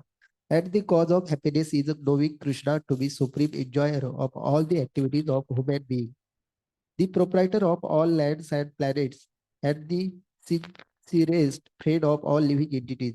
The perfect yogi knows that the living being who is conditioned by the modes of material nature is subjected to the threefold material misery due to forgetfulness of his relationship with Krishna.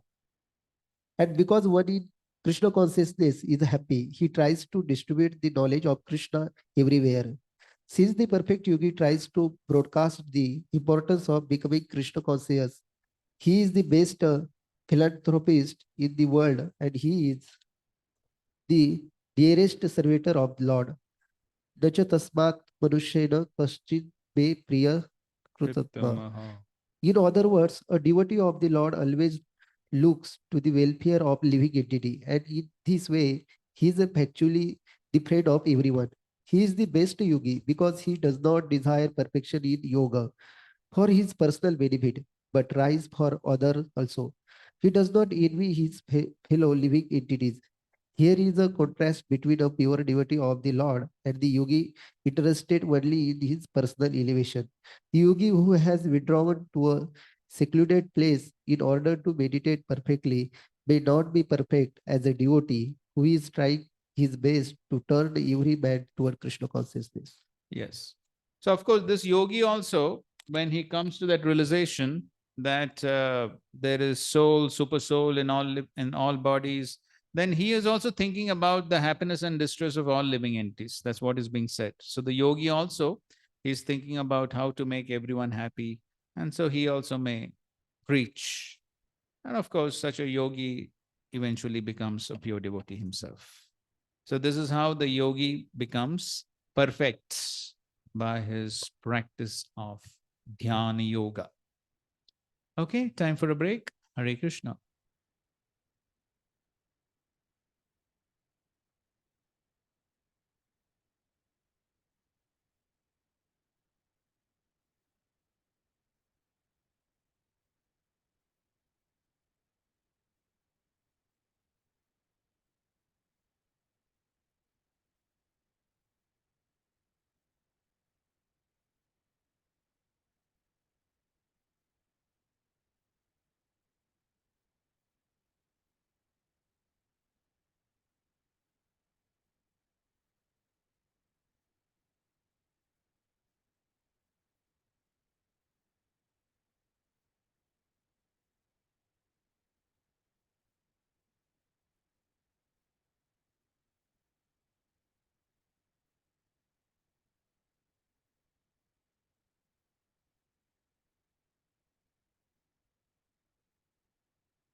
So 33 to 36, Ashtang Yoga rejected by Arjuna.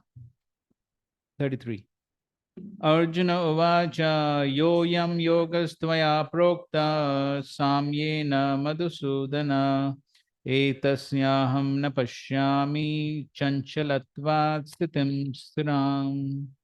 Arjuna said, "O Madhusudan, the system of yoga which you have summarized appears impractical and unendurable to me, for the mind is restless and unsteady." So here also Prabhupada is speaking about how this yoga system is impractical in this present age. Purport. Okay, well, is somebody online? Okay, online. Who wants to read? Who's online? Hare Krishna Prabhuji.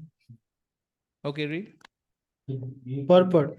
The system of mysticism described by Lord Krishna to Arjun, beginning with the words Suchau Deshe and ending with Yogi Parama, is here being rejected by Arjun out of a feeling of inability.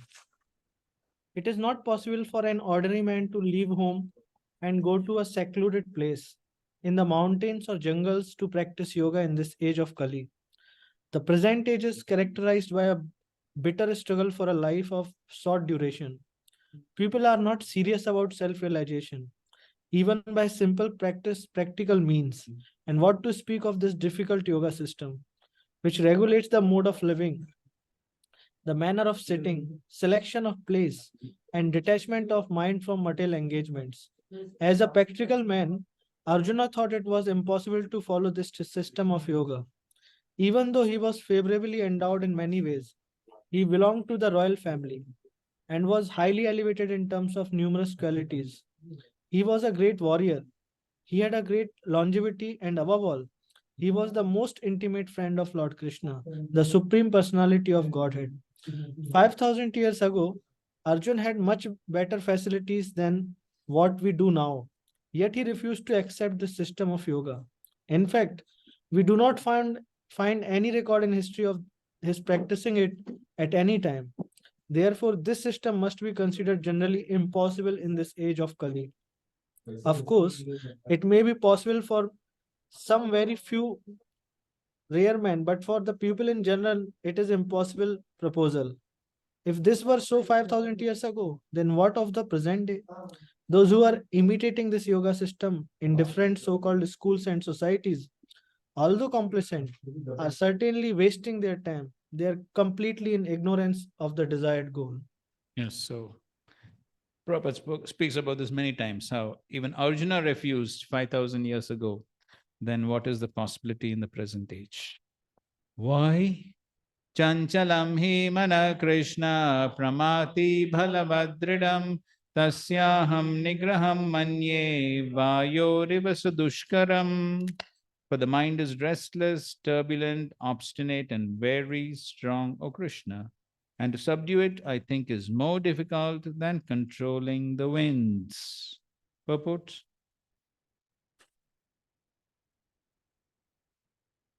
The mind is so strong and obstinate that it sometimes overcomes the intelligence, although the mind is supposed to be subservient to the intelligence. For a man in the practical world who has to fight so many opposing elements, it is certainly very difficult to control the mind. Artificially, one may establish a mental equilibrium toward both friend and enemy, but ultimately, no worldly man can do so, for this is more difficult than controlling the rising wind. In the Vedic literature Kathapanishad, it is said, Atmanam Rathinam Vidhi, Sariram Ratham Evacha, Buddhim tu Sarathim Vidhi, Manah Pragraham Evacha, Indriyani Hayan Ahur, Vishayamsa Tesu Gocharan, Atmendriya Manoyuktam, Bhokteti Ahur Manishinam. The individual is the passenger in the car of the material body, and intelligence is the driver. Mind is the driving instrument, and the senses are the horses. The self is thus the enjoyer or sufferer in the association of the mind and senses. So it is understood by great thinkers. Intelligence is supposed to direct the mind, but the mind is so strong and obstinate that it often overcomes even one's own intelligence, as an acute infection may surpass the efficacy of medicine. Such a strong mind is supposed to be controlled by the practice of yoga, but such practice is never practical for a worldly person like Arjuna. And what can we say of modern man? The simile used here is appropriate. One cannot capture the blowing wind, and it is even more difficult to capture the turbulent wind, turbulent mind. The easiest way to control the mind, as suggested by Lord Chaitanya, is chanting Hare Krishna, the great mantra for deliverance in all humility. The method prescribed is Savai Mana Krishna Padara Vindayo. One must engage one's mind fully in Krishna, only then will there remain no other engagements to agitate the mind. So these are the qualities of the mind. We already discussed yesterday about the mind. So therefore, it's very difficult. So now, so even though intelligence is supposed to control the mind, if the intelligence is not strong, what will happen? The mind will control the intelligence. So in the example of the chariot, so if the charioteer, the driver is very weak, what will happen? Horses will go in 5 directions, wherever they want. So that is what happens. So that's what he's saying. Then the mind overcomes the intelligence. And that is why in the outside world, practically there's no intelligence. They think themselves intelligent, but what is their intelligence? There's no discrimination. So their discrimination is for what? This type of sense gratification or that type of sense? That is only discrimination. And this restaurant or that restaurant? What difference it makes? No difference. So therefore, that's no good intelligence. And therefore, in the outside world, as they say, just do it. That's what they do. What the mind says, what the mind dictates, they just do that. That's all. And so therefore, as Prabhupada is giving the solution here, and that is chanting Hare Krishna. So here the example, Vayu Reva Sadushkara, more difficult to control the mind than to control the raging winds. Not ordinary wind also. What? Raging wind. No. Raging wind is not here. No? Somewhere Prabhupada writes raging wind. But in any case. In the purport, Prabhuji, raging wind. Ah, yes, yes. More difficult than controlling the raging wind. That's correct. So, so who can control the raging wind? In cyclone, who can control? No one. Somebody can control. Krishna can definitely control. Yes. So Krishna can control. So therefore, as today morning also Mataji was telling, that ultimately we have to seek help of Krishna. So then Krishna will give the means and the methods by which one can control the minds. No? That's what she was talking about, the mind. And so yes, that's a fact. There's no other way. So therefore, ultimately when the mind goes totally crazy, one has to seek shelter of Krishna. That is the only way. And of course, the way to seek shelter is chanting Hare Krishna. Okay, let's read this commentary. One second. Okay, this is Prabhupada's lecture. Please read. Just imagine what is his qualification. He is a direct friend of Krishna and he is a great warrior. He has got a administrative capacity and at the same time his knowledge. Comparing his knowledge, the Bhagavad Gita he understood within 1 hour. This Bhagavad Gita, which is not understood in one life. One life is not sufficient to understand Bhagavad Gita. At the present moment, he understood this Bhagavad Gita in 1 hour. So how much intelligent he was. And he belonged to the royal family. All facilities were there. He is accepting that it is not possible for me. Do you think what was impossible for Arjuna 5,000 years ago, 5,000 years before in such favorable circumstances? Is it possible for you? Do you belong to the Arjuna's category? No. We are thousand times lower than Arjuna's category. And what was impossible for Arjuna, do you think it is possible for you? So Prabhupada is raising some valid questions. Pass. Seeing that it would be difficult to attain such a equal vision, and Arjuna speaks, I do not see the permanence of this yoga which has achieved equal vision. This yoga will not last forever. This state will last for 3 or 4 days. Why? Because the mind is unsteady, chanchalatvat. You spoke of seeing the happiness and distress of all living entities of the world as one's own happiness and distress. That is 32, Yeah. the 32nd verse. One can maintain such equal vision for friends or neutral persons, but it is not possible to maintain equal vision for enemies who wish to cause you harm. And morning Mataji was discussing those verses, Prahlad Maharaj, that very difficult to see friends and enemies on an equal platform. And the Prabhupada is explaining, what's the main reason why one sees the difference? Misguided mind and Yes, uncontrolled, misguided minds. So the mind is the cause, yes. Who wish to cause you harm. It's not possible for me. It is not possible. Maintain. Okay. It is not possible to maintain equal vision for enemies who wish to cause you harm. For those who hate you or criticize you, it is not possible for me to see as equal at all times the happiness and distress of Yudhishthir and Duryodhana. Even if by intelligence you see equally the Jiva, Paramatma, and Pranas, senses and bodily elements of oneself and one's enemies that last only for 2 or 3 days, because the fickle mind is stronger than the discriminating intellect. One sees that the mind attached to material enjoyment overcomes the intellect. Continue. Oh, sorry. This is 34th verse, correct. Okay, fine. So that's what he's saying. So in order to achieve that equal vision, which Krishna spoke about in the previous verses, the 32nd verse, previous verses. So he says, it is not possible, because for that mind has to be controlled. Then only one can have that equal vision. So he says, even if I try it, it will last 2-3 days. After that, mind will not allow. So, and Prabhupada is giving a nice example for this. What example is giving? The mind overcomes the intelligence, just like analogy yaad rakhna chahiye. Analogy is very... Yes, acute infection surpasses the efficacy of medicine. So medicine, sometimes we see that.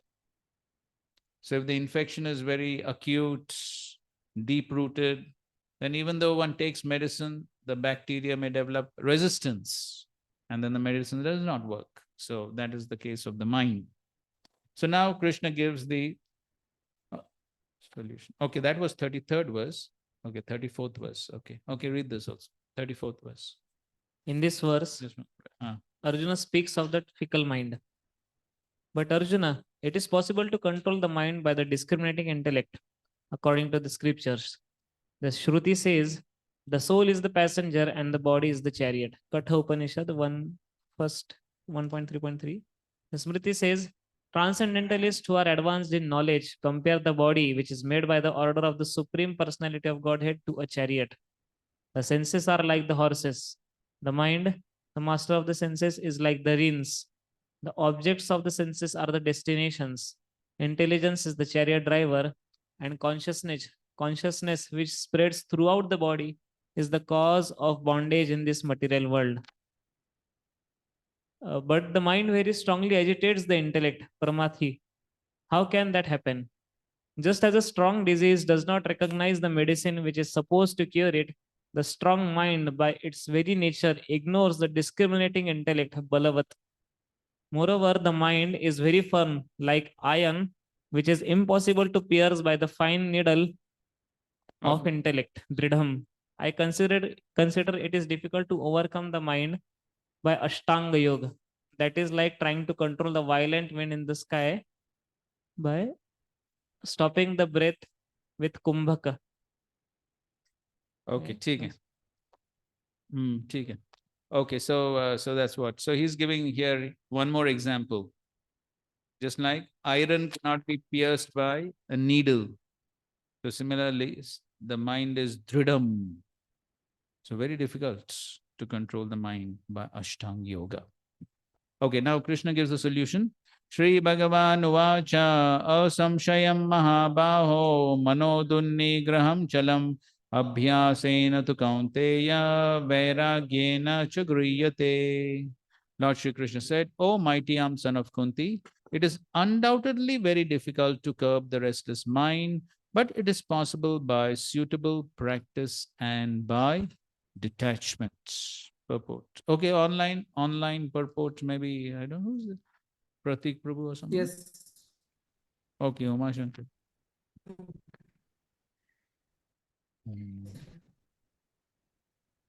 The difficulty of controlling the Oh, your voice is obstinate breaking. mind, Quang, quang, quang. as expressed by Arjuna, is Hare Krishna, your voice is breaking. accepted by the personality of Godhead. But at the same Hare Krishna, your voice is breaking. Somebody, okay, Bhujan, my internet is unstable. okay, so somebody else can read. Okay. Somebody else. My internet अरे क्या फिर से पढ़ Somebody else read. The difficulty of controlling the difficulty of The difficulty of controlling the obstinate mind, as expressed by Arjuna, is accepted by the personality of Godhead. But at the same time, we suggest that by practicing and detachment,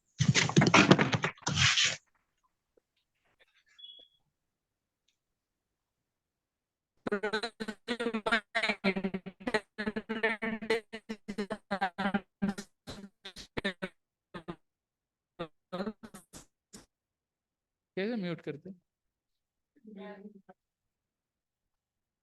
phone करके बोल दो. हो गया. Left the meeting. ठीक है. What is that practice? In the present age, no one can observe the strict rules and regulations of placing oneself in a sacred place, focusing the mind on the super soul, restraining the senses and mind, or observing celibacy, remaining alone, etc. By the practice of Krishna consciousness, however, one engages in 9 types of devotional service to the Lord. The first and foremost of such devotional engagement is hearing about Krishna. This is a very powerful transcendental method for purging the mind of all misgivings. The more one hears about Krishna, the more one becomes entangled and detached from enlightened. Enlightened and detached from everything that draws the mind away Entangled from in Krishna. It draws the mind away from Krishna. By detaching the mind from activities not devoted to the Lord, one can very easily learn Vairagya. Vairagya means detachment from matter and engagement of the mind in spirit. Impersonal spiritual detachment is more difficult than attaching the mind to the activities of Krishna. This is practical because by hearing about Krishna, one becomes automatically attached to the Supreme Spirit. This attachment is called Paresanubhuti, spiritual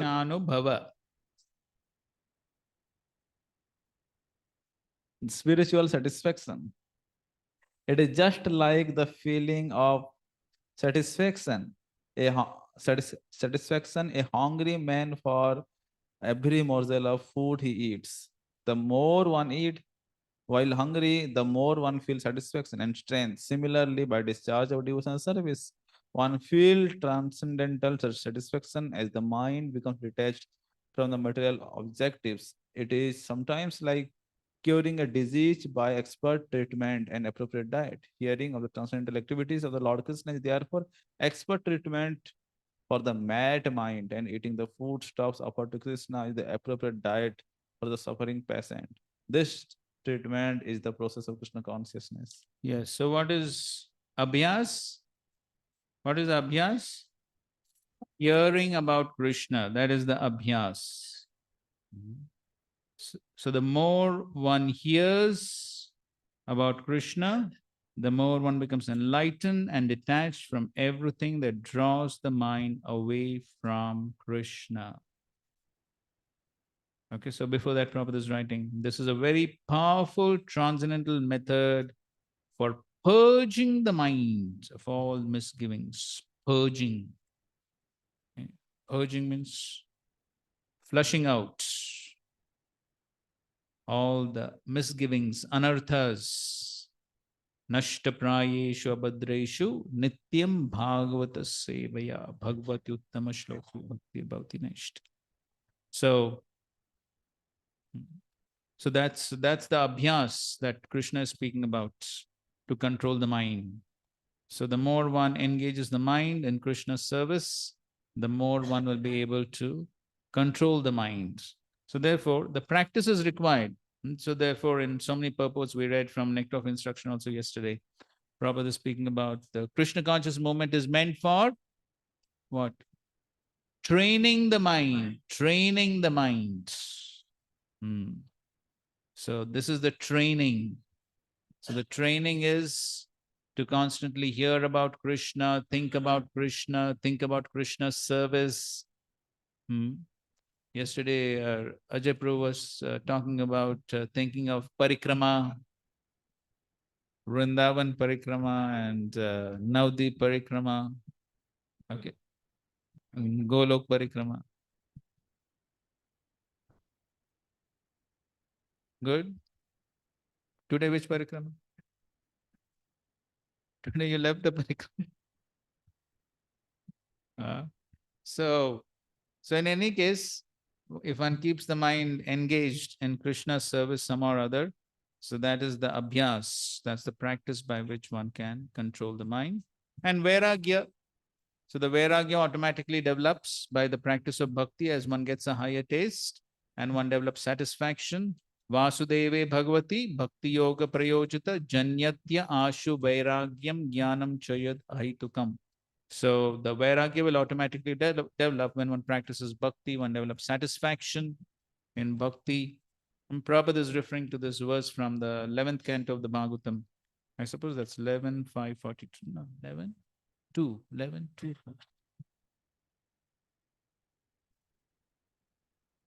This Tushti, Pushti, Kshudapaya.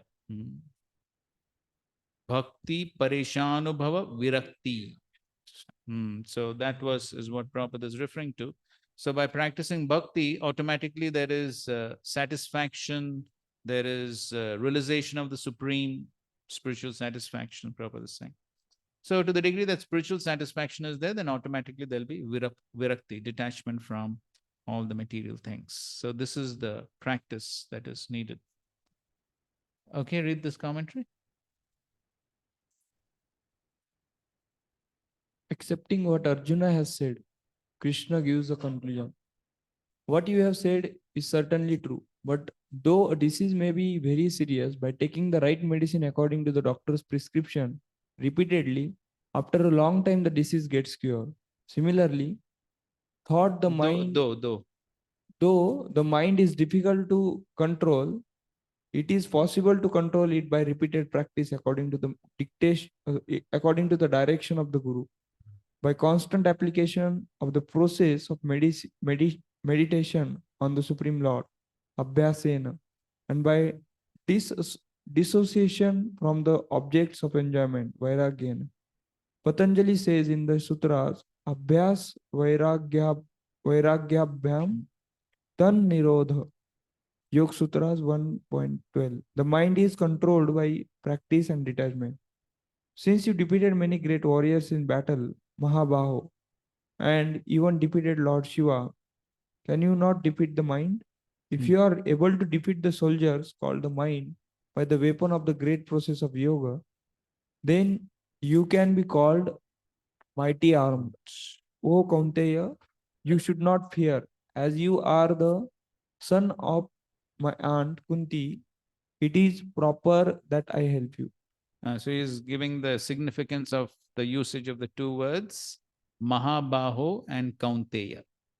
So Arjuna, Krishna is sarcastically saying, you're known as Mahabaho, you're a great warrior to kill soldiers. Can't you control this small mind? So that's what Krishna is meaning. And then he says, any case, you're Kaunteya, you're my close relative, so I'll help you to control the minds. So the way is Abhyasa and Vairagya. So as he's saying here, the Abhyasa is what? Two things he's saying. Here what he's saying, two things.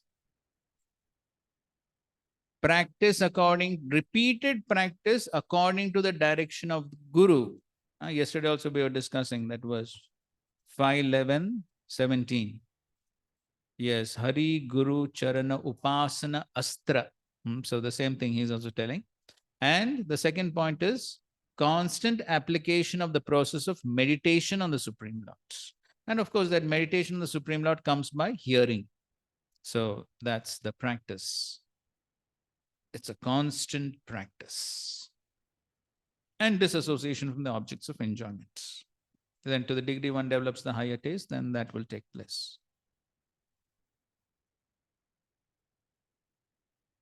वो पूछ रहा है Recent His Grace Radhesam Pru's class, Pruji was stressing that Prabhupada mood was about this smaranam or meditating.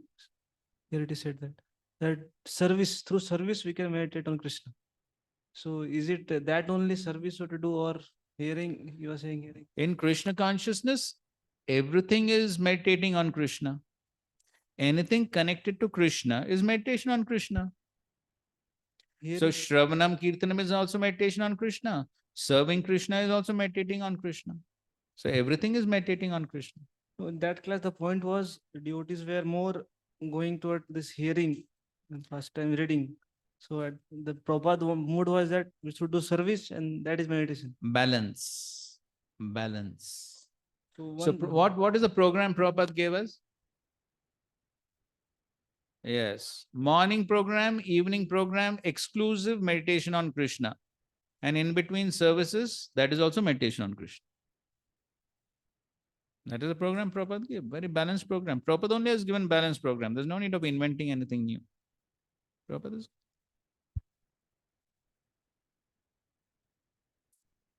Okay. So now, I discussed this in the Bhakti Vaibhav class. I'll discuss it here also, about this Bhagavad Gita class. So here there's no Bhagavad Gita class, right? Vittal Prabhu, that's what you're trying to say. There's no Bhagavad Gita class here, correct? According Yeah, in some temples it is there, agreed. And here it is not there. Okay, so now Prabhupada said every day there must be Bhagavatam class, Bhagavad Gita class. 1 hour morning, 1 hour evening. So if you take 1 hour Bhagavad Gita class every day, in 1 month, how many hours that will come to?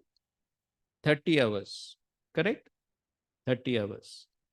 So now we are having this Bhakti Shastri class. How many hours per month? Okay, so this month you would take an exception. Normally it is, it's supposed to be some 5 days per week, correct? 15 hours, correct?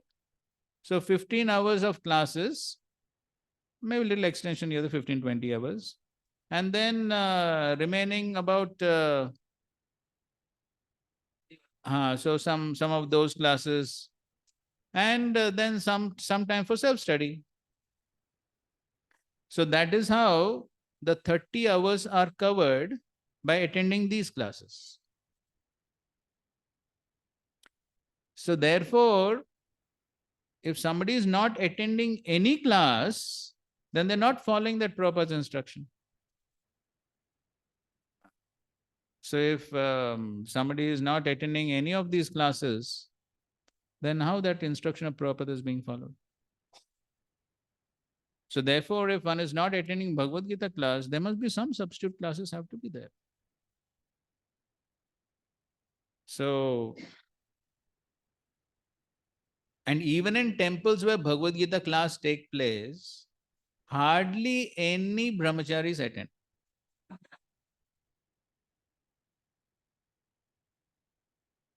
Some few people said. So in east of Kailash temple, so in the Bhagavad Gita class, there it takes place, regularly it takes place. Why? Because there is one devotee who makes sure it takes place and he attends. Yes, Jitamrit Prabhu. So he is the only brahmachari who attends that class. So, so therefore, so there also I told them the same thing. See, none of you are attending Bhagavad Gita class. So then you attend Bhakti Vaibhav class instead. You're not doing something extra.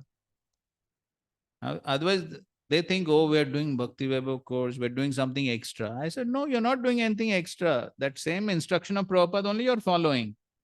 So if you don't attend that also, you don't attend this also, then how you're following Prabhupada's instruction? Chicken. Name of preaching, sometimes it is told that we should sacrifice everything for preaching, and that regulation part goes haywire many times. So who told to throw the regulation haywire? Sometimes Prabhuji, it comes from up. Prabhuji. It comes from up. What is up?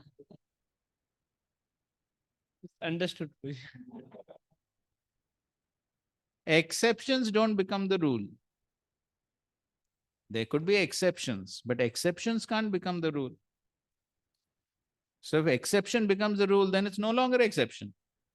If emergency becomes routine, then is it emergency? No, it is not emergency. So then if exception becomes rule or emergency becomes routine, then the routine has to be reset. Correct? So then one has to take appropriate guidance and reset things. Otherwise, Prabhupada has given balanced program. There's no need of inventing anything or concocting anything. Perfect.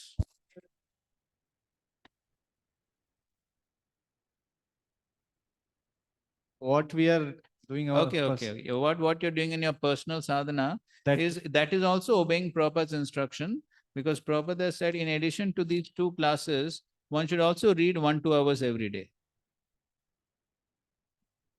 That's why I'm clarifying, if somebody is doing Bhakti Shastri for 15-20 hours in a month and then reading 10 hours, 10-15 hours, then it is okay. Yes. That is what Prabhupada wanted. So Prabhupada wanted this much. Bhagavad Gita class, Bhagavatam class is minimum. Time permits, then they can extra read and hear. Yes. Time from Huh? 2 hours minimum. So Prabhupada, there are quite a few quotes where Prabhupada has said that one should read at least 1 hour or so every day. So according to capacity. But that what I'm trying to say is that these classes that we are having is what? Minimum. This is minimum requirement. So we should not think we're doing something extra. This is minimum requirement that we are following. It's not something extra.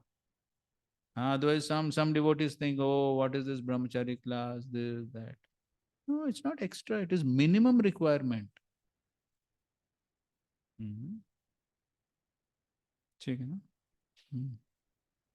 So therefore, everywhere we are seeing that where these basic instructions of Prabhupada, when they are not followed, then the effects are definitely seen. Definitely seen. And so many places we see the same thing happening again and again and again. Those who don't follow these basic instructions of Prabhupada have to become spiritually weak. Have to. It is science. That's what Prabhupada keeps writing. It is science. When His Holiness Jayadvaita Swami Maharaj was once asked, why do so many devotees leave ISKCON? In his usual precise style, Maharaj said, it shows that the process works.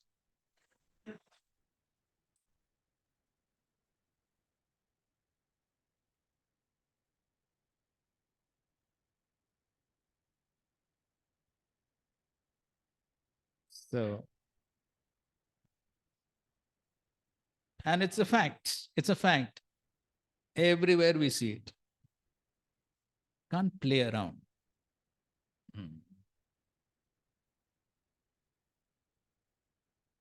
There was one, I didn't tell you, I told in some other.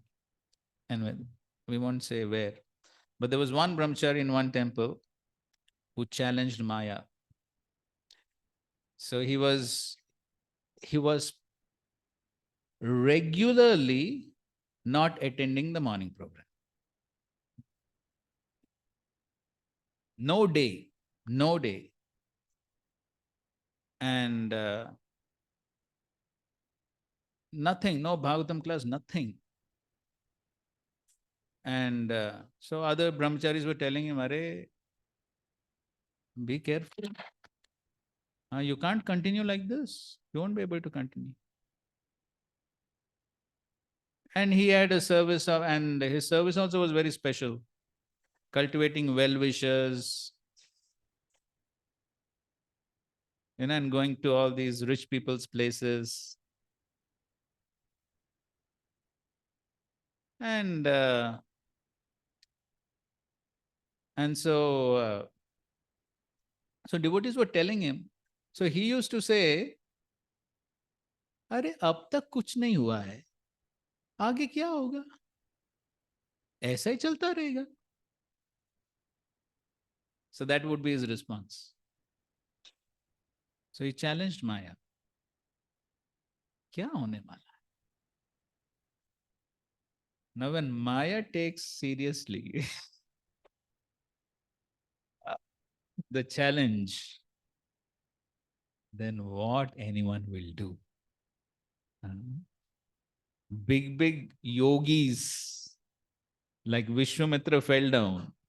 What this small brahmachari in front of Maya? And sure enough, after a few days, the inevitable happened.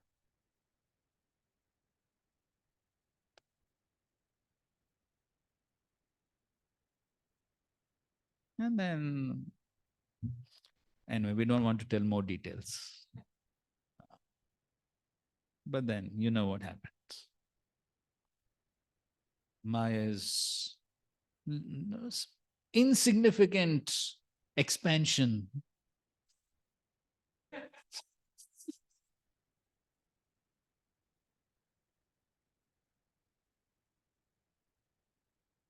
enough.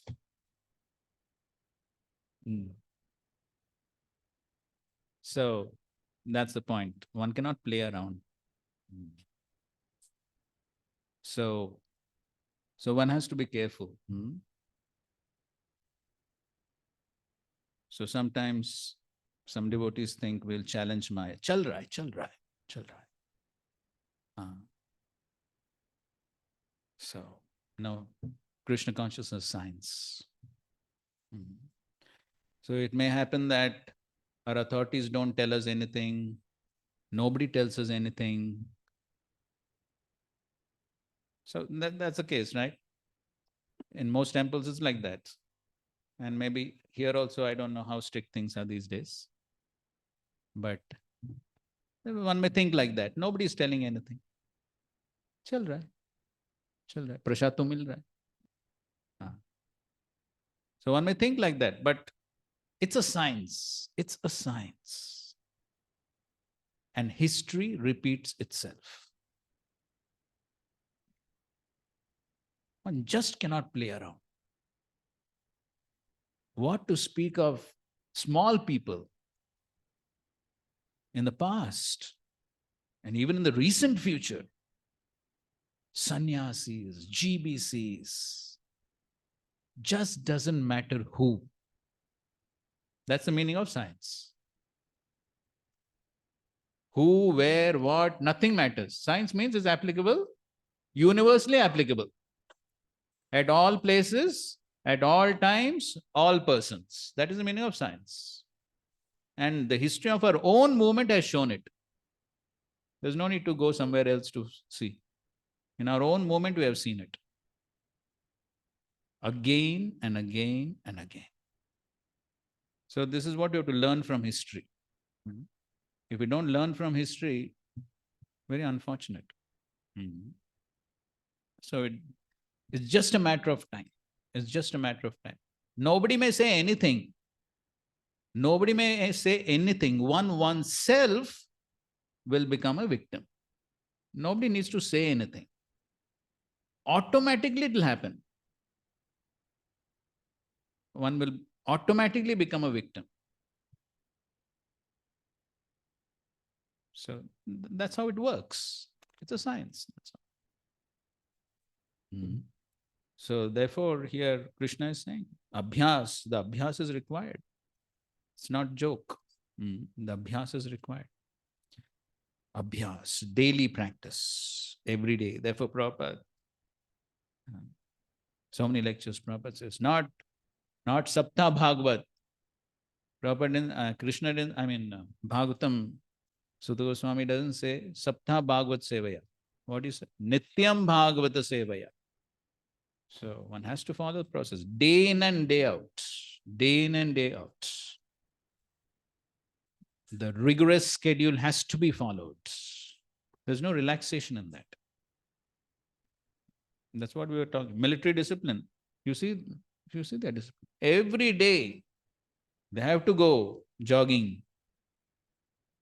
Their parade. Today Republic Day.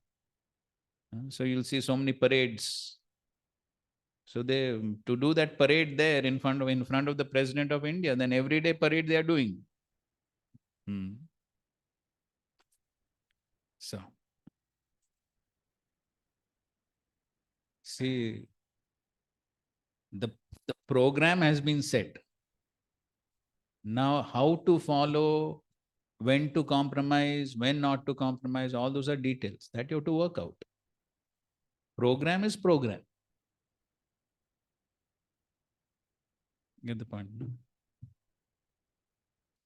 Okay. Same thing Krishna is saying in the next verse also. Asamyatatmana yogo dushprapa iti me matihi vashyatmana tu yatata shakyo vaptum upayataha. For one whose mind is unbridled, self-realization is difficult work. But he whose mind is controlled and who strives by appropriate means is assured of success. That is my opinion. Okay, so Krishna is saying very clearly that asamyata atmana. So if asamyata, there's no sanyam, there is no sanyam on atmana, means the mind, then yoga is dushprapa. Yoga is very difficult. If the mind is not under control, yoga is very difficult. Krishna is saying it's my opinion. But who is better authority than Krishna? But if Vashya Atmana, Vashya Atmana Yatata Shakya Avaptum Upayataha. Okay, so but if the mind is Vashya, under control, then by endeavoring, then when one can achieve perfection, one can achieve success. Okay, read this purport. Nice one. Supreme Personality of God. The Supreme Personality of Godhead declares that one who does not accept the proper treatment to detach the mind from material entanglement can hardly achieve success in self-realization. Trying to practice yoga while engaging the mind in material enjoyment is like trying a fire while pouring water on it. Yoga practice without mental control is a waste of time. Such a show of yoga may be materially lucrative, but it is useless as far as spiritual realization is concerned. Therefore, one must control the mind by engaging constantly in the transcendental loving service of the Lord. Unless one is engaged in Krishna consciousness, he cannot steadily control the mind. A Krishna conscious person easily achieves the result of yoga practice without separate endeavor, but a yoga practitioner cannot achieve success without becoming Krishna conscious. Okay.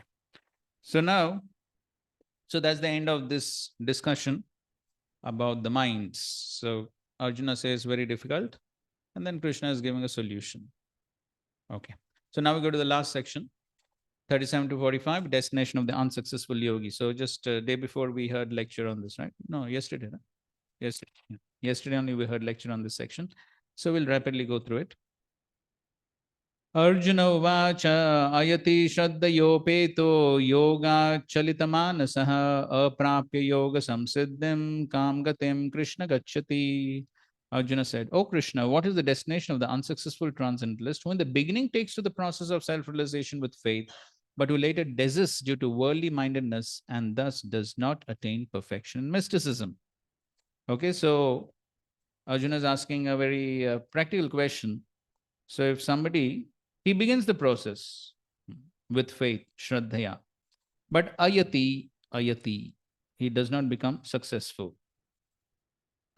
So Prabhupada writes here that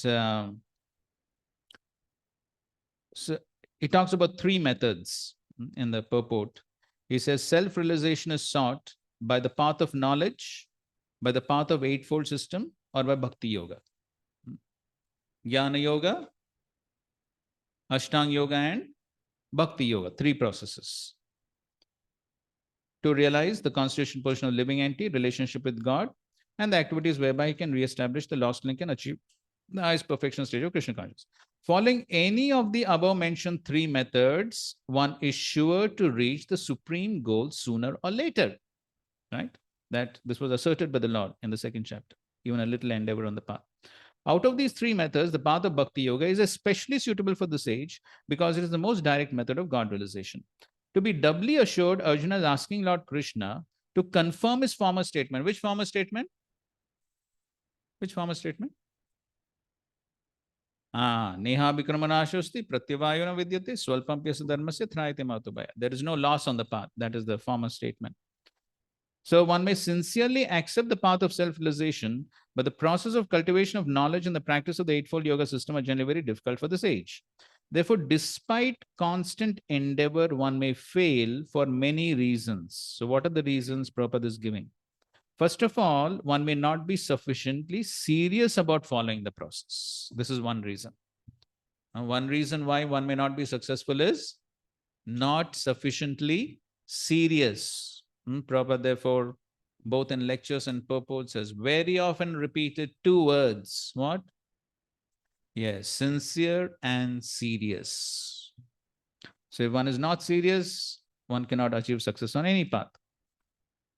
And then he says, to pursue the transcendental path is more or less to declare war on the illusory energy. Consequently, whenever a person tries to escape the clutches of the illusory energy, she tries to defeat the practitioner by various allurements. Yesterday's lecture also, Prabhupada was telling this, how Maya is very powerful. And especially when one begins the practice of bhakti, then Maya's tests become very stringent, Prabhupada is saying.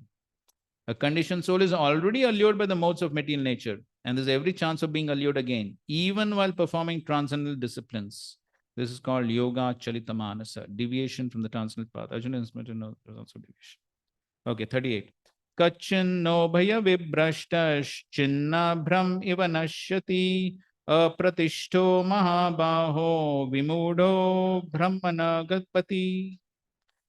O mighty armed Krishna, does not such a man who is bewildered from the path of transcendence fall away from both spiritual and material success and perish like a riven cloud with no position in any sphere? Okay, read this purport.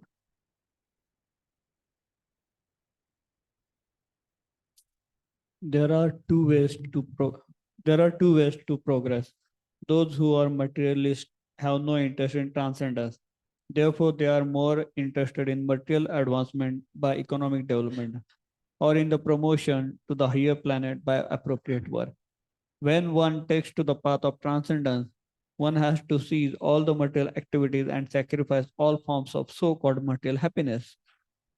If the aspiring transcendentalist fails, then he apparently loses both ways. In other words, he can enjoy neither material happiness nor the spiritual success. Okay, so that is his position. So a transcendentalist, he tries to give up material happiness and tries to achieve spiritual success. But if he's not successful on the spiritual path, then he neither gets material happiness nor spiritual happiness. बीच में लटक रहा है. He has no position. He is like a riven cloud.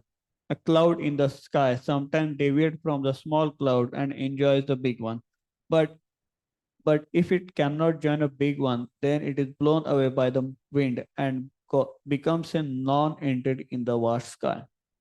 A The Brahmanapati is a path of transcendental realization. Through knowing oneself to be spiritual in essence, part and parcel of the Supreme Lord, who is manifested as a Brahman, Paramatma, and Bhagwan. Lord Sri Krishna is the fullest manifestation of the Supreme Absolute Truth, and therefore one who surrenders unto the Supreme Person is successful transcendentalist. To reach this goal of life through Brahman and Paramatma realization takes many, many births. Bahunam Janvanam Ante. Therefore, the supermost path of the transcendental realization is Bhakti Yoga or Krishna conscious, the direct method.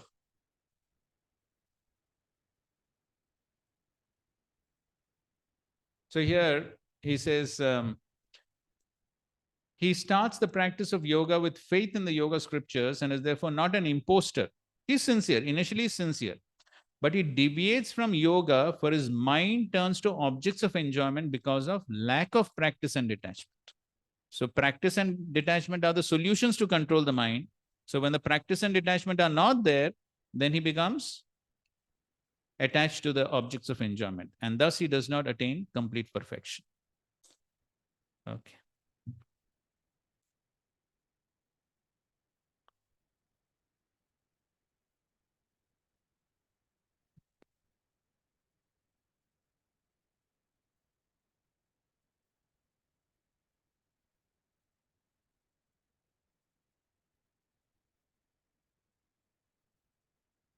So here he says, because of not doing activities leading to Swargaloka and also not completing the practice of yoga leading to liberation, he attains neither Swarga nor liberation. So that is what he's taught. Thus becoming bewildered in the method of attaining Brahman, not having achieved the goal, does it get destroyed or not? This I ask you. Okay, 39th verse. Etanme samshayam Krishna chetum arasasheshata tvadanya samshayasyasya chitta nahi upabadyate. This is my doubt, O Krishna, and ask you to dispel it completely. But for you, no one is to be found who can destroy this doubt. Now Krishna is answering, 40th verse. Shri Bhagavan Uvacha Parthaneva Hanamutra Vinashastasya Vidyate Nahi Kalyana Krit Kaschid Durgatim Tata Gachati. The Supreme Personality of God, it said, son of Pritha, a transcendentalist engaged in auspicious activities does not meet with destruction either in this world or in the spiritual world. One who does good, my friend, is never overcome by evil. Okay. So he says, anyone who is following the auspicious path, Kalyanakrit. So one who is following this path, he will never be destroyed. Here also Prabhupada is quoting Tyatma Swadharmam. Yesterday's lecture also we saw Prabhupada was quoting the same verse.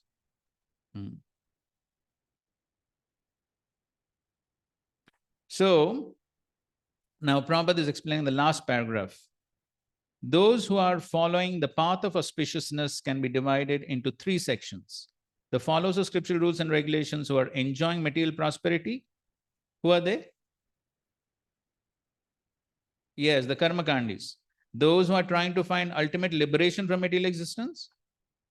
Yes, the jnana yogis. And those who are devotees in Krishna consciousness. So all these are said to be following Kalyanakrit. So all this is auspicious path. So that's how it's classified. So inauspicious are the vikarmis, then the karma kandis are sort of marginal, and auspicious are basically karma yogis, jnana yogis, ashtanga yogis, and bhakti yogis. And then 41. Prapya punya kritam lokan ushitva shashvati samaha shuchinam shrimatam gehe yogo brashta sanja abhijayate. The unsuccessful yogi, after many, many years of enjoyment on the planets of the pious living entities, is born into a family of righteous people or into a family of rich aristocracy. So yesterday's lecture, Prabhupada was explaining what is the problem with these two, Shuchinam, Srimatam?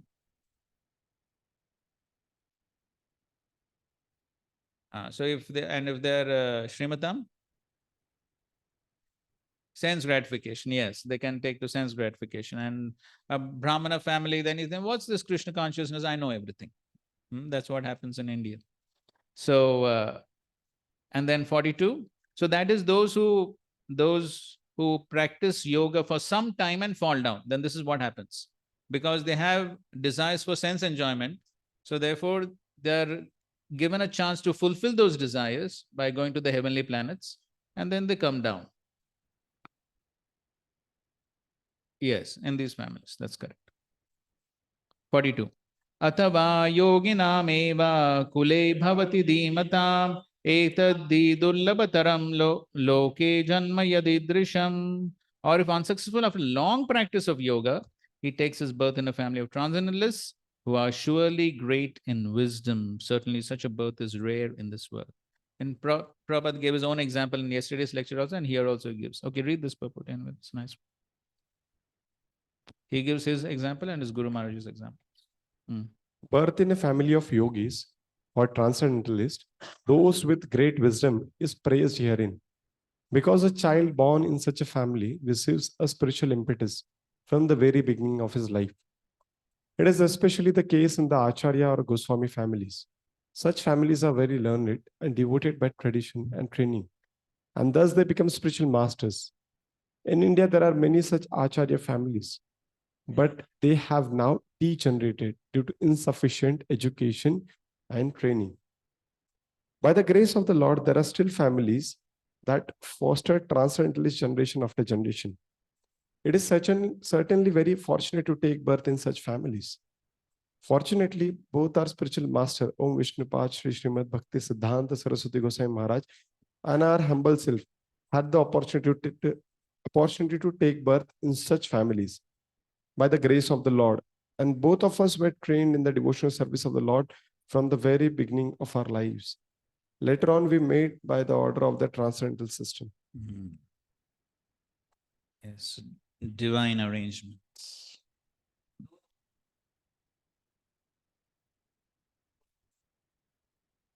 And then they fall. Then they're Heavenly born planets. directly So in such. no heavenly planets. No heavenly planets. Okay, this is the next one. Okay, 43. Tatra tam buddhi sanyogam labate paurvadehikam yatate cha tato bhuyah samsiddhau kuru nandana. On taking such a birth, he revives the divine consciousness of his previous life, and he again tries to make further progress in order to achieve complete success, O son of Kuru. And here he gives the example of Bharat Maharaj. 44.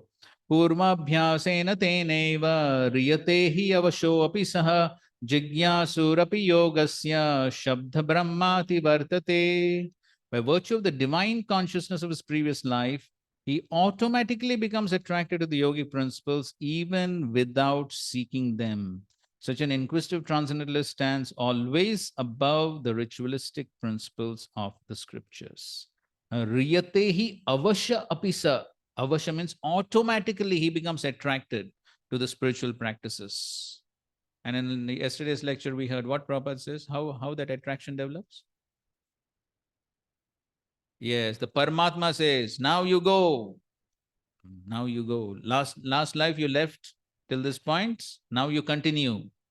So that's how it is the Paramatma who dictates. How many of you have heard Govindasi Mataji, how she came in touch with Srila Prabhupada? Anybody heard the story? Okay, and I'll tell you in brief because it very much fits into this. So,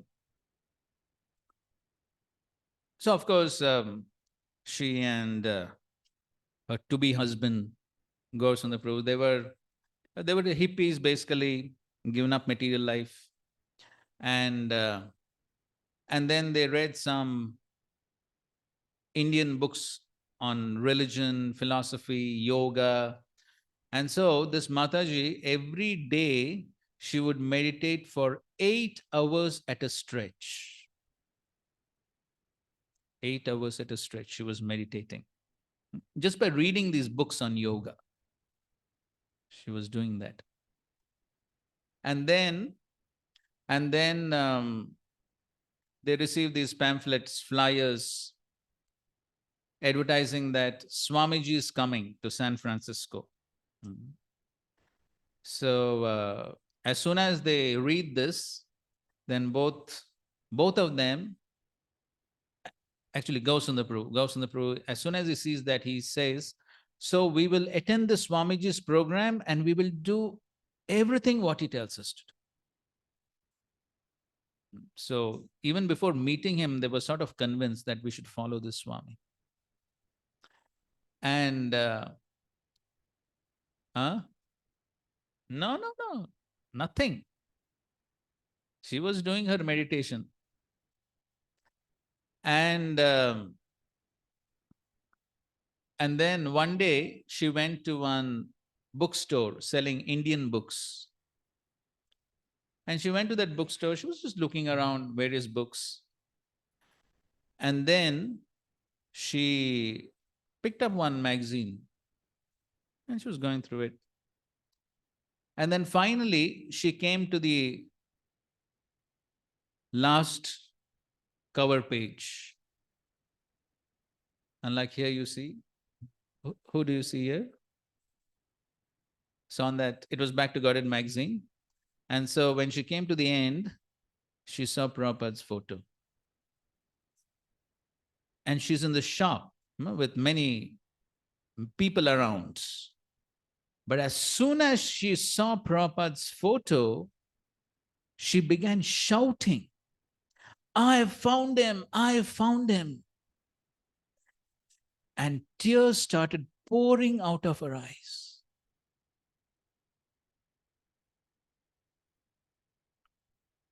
That was her spontaneous reaction when she said.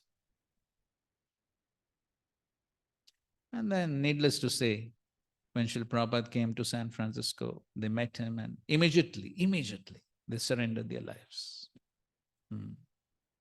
So, it becomes very clear that this is not happening in this life. It's coming from the previous life. And that applies to many of Prabhupada's disciples, actually.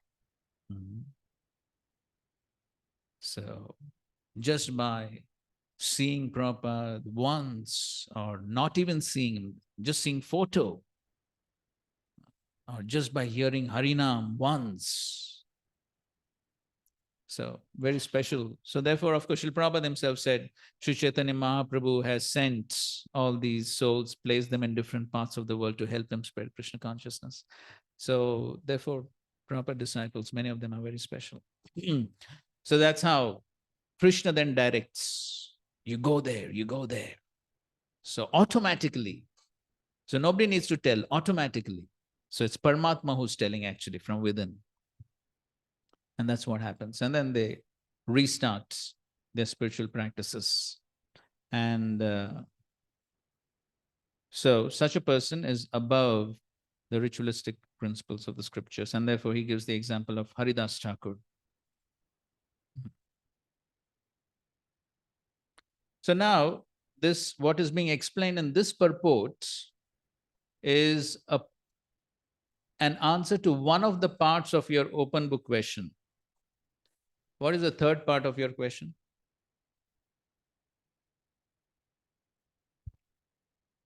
How Bhakti Yoga can be practiced without having practiced other yoga systems? The answer to this is this purport.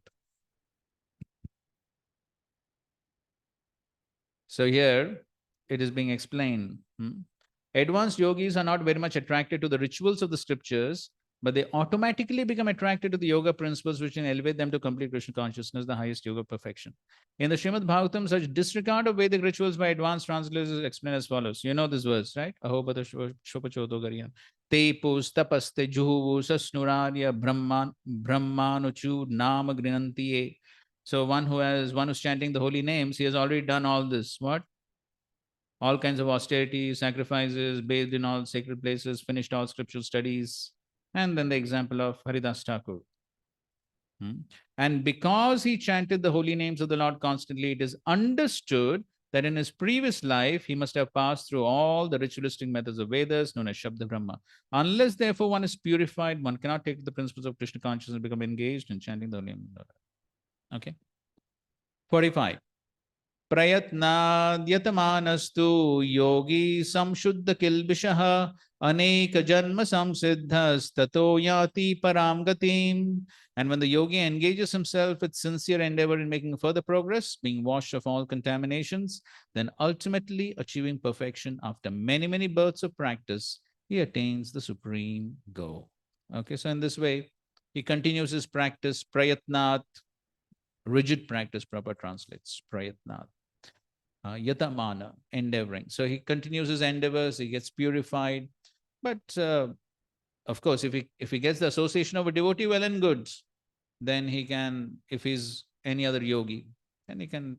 Otherwise, for the Gyan yogis, Ashtang yogis, then in that way, they continue, but they may not achieve perfection even in that life. Then again, they have to continue like that. Many, many lives it takes. Aneka janma samsas. But ultimately, tato yati param gati. Okay. Prabhupada's lecture, please read. Yes. This is the same lecture that we were reading yesterday, actually. He has got taste from previous life, so it appeals to him because he had practice in his previous life, therefore it appeals to him. Nothing appeals anything more. He has got a taste from the previous life, so it appeals to him. Purva abhyasena tenaiva riyate hi avasupisa. Just like somebody is forcing, oh, you take this, you take this. Just like one who is sinful is also forced to go to the Bowery Street. You see? Similarly, one who is pious in his life and has begun this spiritual, he is forced to cultivate and make progress, because if God is within you, God is within you. And Sarva Sachahamriti Sannivishto, he is seated in everyone's heart. Matta Smritir Jnanam Aponamsha. He gives reminders. Yes, you missed this find from here. Now come on, begin again. Be perfect. Don't lose this chance. So he's so kind. Smritir Jnanam. Yes, so the Paramatma gives the indications. 46. Now Krishna is comparing all these different types of yogis.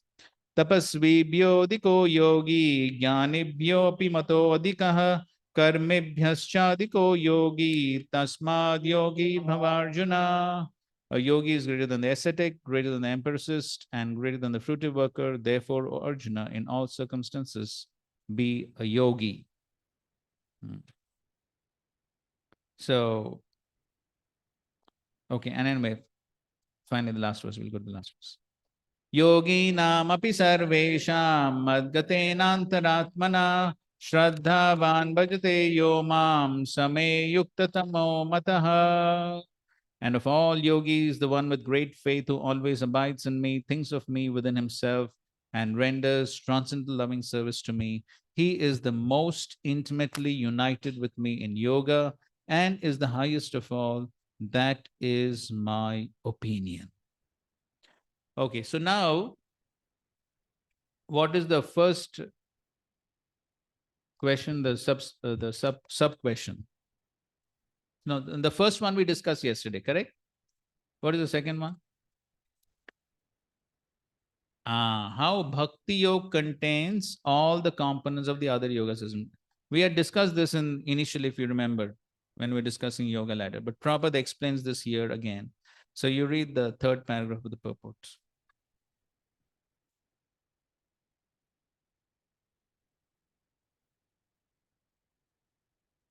The culmination of all kinds of yoga practices lies in Bhakti Yoga. All other yogas are but means to come to the point of bhakti in Bhakti Yoga. Yoga actually means Bhakti Yoga. All other yogas are progressions towards the destination of Bhakti Yoga. From the beginning of Karma Yoga to the end of Bhakti Yoga is a long way to self-realization. Karma Yoga without fruitive results is the beginning of this path.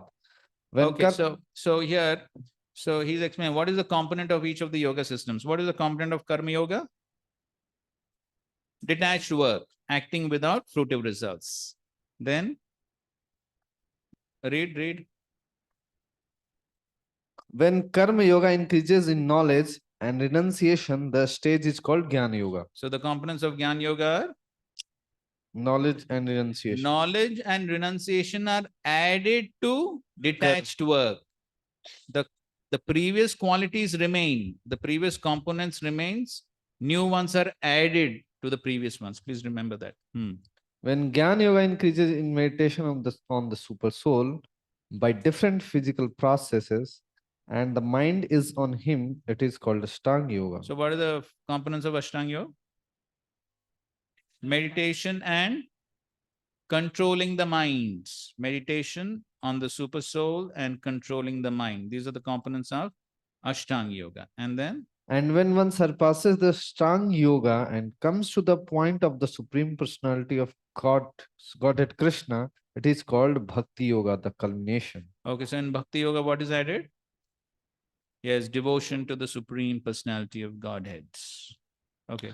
Factually, Bhakti Yoga is the ultimate goal, but to analyze Bhakti Yoga minutely, one has to understand these other yogas. Yes. So I think so we discussed this point also in the beginning. Why Krishna speaks about all the other yoga systems before coming to Bhakti Yoga. If Bhakti Yoga is the ultimate goal. So to analyze Bhakti Yoga, one needs to go through the other yoga systems so that one knows what are all the components of Bhakti Yoga.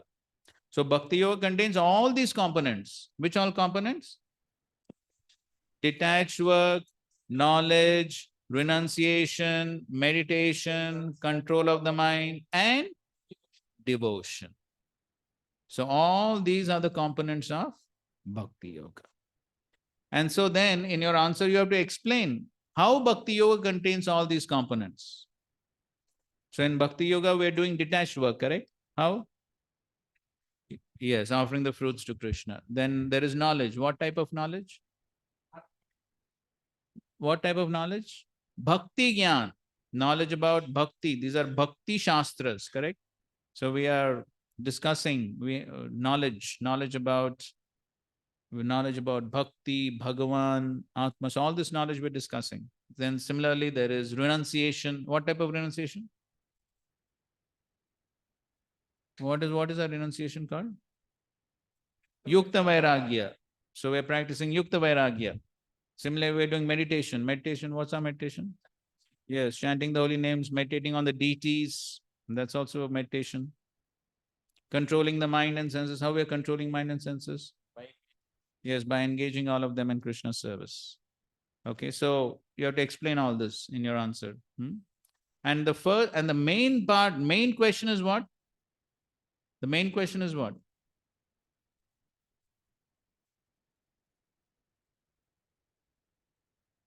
So the main thing is explain the superiority of bhakti to all of the yoga systems from chapter 2 to 6. So right from second chapter, you will find references. Give one example from the second chapter.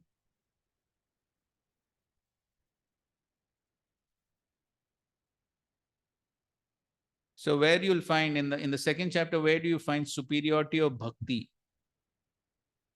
Neha Bikram Rashtrasti. Okay, this is one reference. Neha Bikram Rashtrasti. That's correct. Then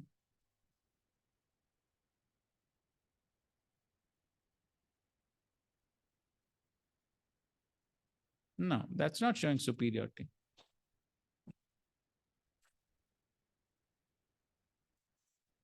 .46. What's 2.46?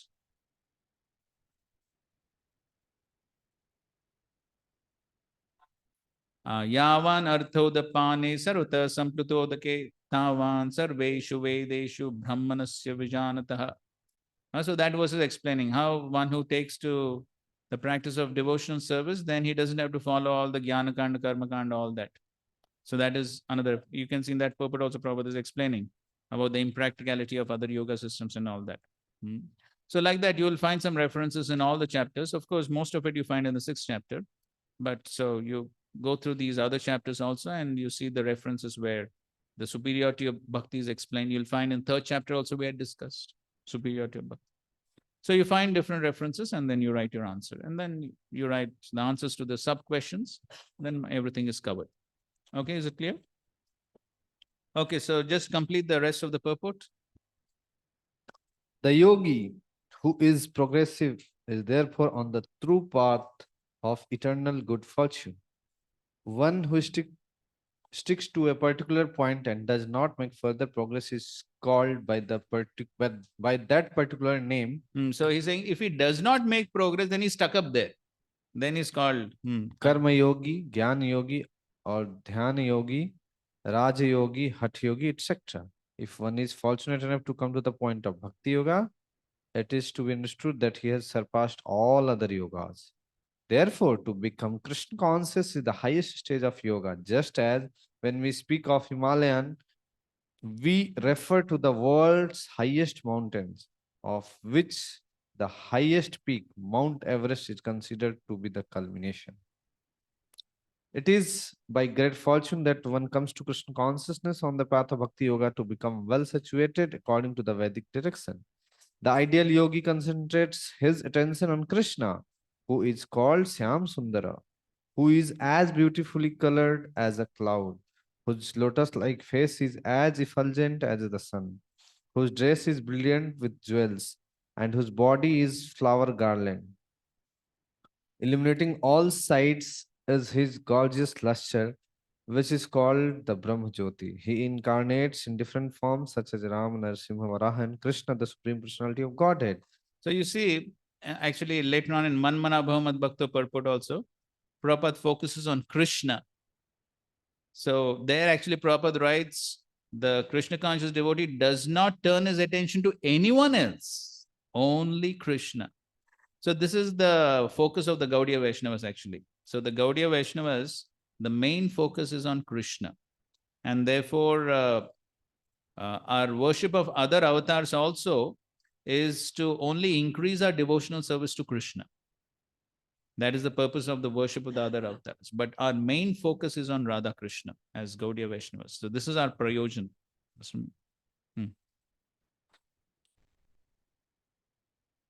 And he descends like a human being as the son of Mother Yashoda, and he is known as Krishna, Govinda, and Dev. He is the perfect child, husband, friend, and master, and he is full with all opulences and transcendental qualities. If one remains fully conscious of these features of the Lord, he is called the highest yogi. This stage of the highest perfection in yoga can be attained only by Bhakti Yoga, as it is confirmed in all Vedic literature. Yasya deve para bhaktir yatha deve tatha guru tasya kathita he arthaha prakasante mahatmana. Only unto those great souls who have implicit faith in both the Lord and the spiritual master are all the imports of Vedic knowledge automatically revealed. Bhaktir yasya bhajanam tad iham. ठीक है, कोई बात नहीं, translation. Bhakti means devotional service to the Lord, which is free from desire for material profit, either in this life or in the next. Devoid of such inclinations, one should fully absorb the mind in the Supreme. That is the purpose of Nishkarme. These are some of the means for performance of Bhakti or Krishna consciousness, the highest perfectional stage of the yoga system. Thus, in the Bhaktivedanta purports of the 6th chapter of the Srimad Bhagavad Gita in the matter of Dhyana Yoga. Srimad Bhagavad Gita ki jai, Srila Prabhupada ki jai, Samved Gaur Bhakta Vrinda ki jai. Thank you very much. Hare Krishna, Krishna Krishna, Hare Hare, Hare Ram, Ram Ram, Hare Hare. Okay, so we have tried our insignificant attempt to discuss on these first 6 chapters of the Bhagavad Gita. And so, Krishna willing, we will continue our discussions after Gaur Purnima. Okay, so immediately after Gaur Purnima is on 25th of March, right? So if you so desire and if Krishna desires, then we will start on the 26th or the 27th. Okay. Thank you very much for your kind attention and participation. So we are grateful to you for kindly participating and giving a chance to render some service in Srila Prabhupada's mission. Thank you very much. Srila Prabhupada ki jai. Hare Krishna. Hare Krishna, I would like to thank His Grace Vanshvardhan Prabhuji for teaching us in such a systematic way about the concepts of Bhagavad Gita and especially taking out his valuable time for all of us. I'd like to thank Prabhuji by once loudly chanting Hare Krishna Mahamantra. Hare Hare Krishna, Krishna, Hare Krishna, Krishna Krishna Krishna, Hare Hare, Hare Hare Hare Ram, Ram Ram, Hare Ram Hare. Hare Hare. And definitely, we would like to thank the devotees online for patiently being online and going through so many inconveniences online. So thank you very much. Hare Krishna. Thank you so much, Prabhuji. Hare Krishna. Thank you very much, Prabhuji. It was wonderful to Thank hear you, from you. Prabhuji. Hare Waiting for Krishna. next session.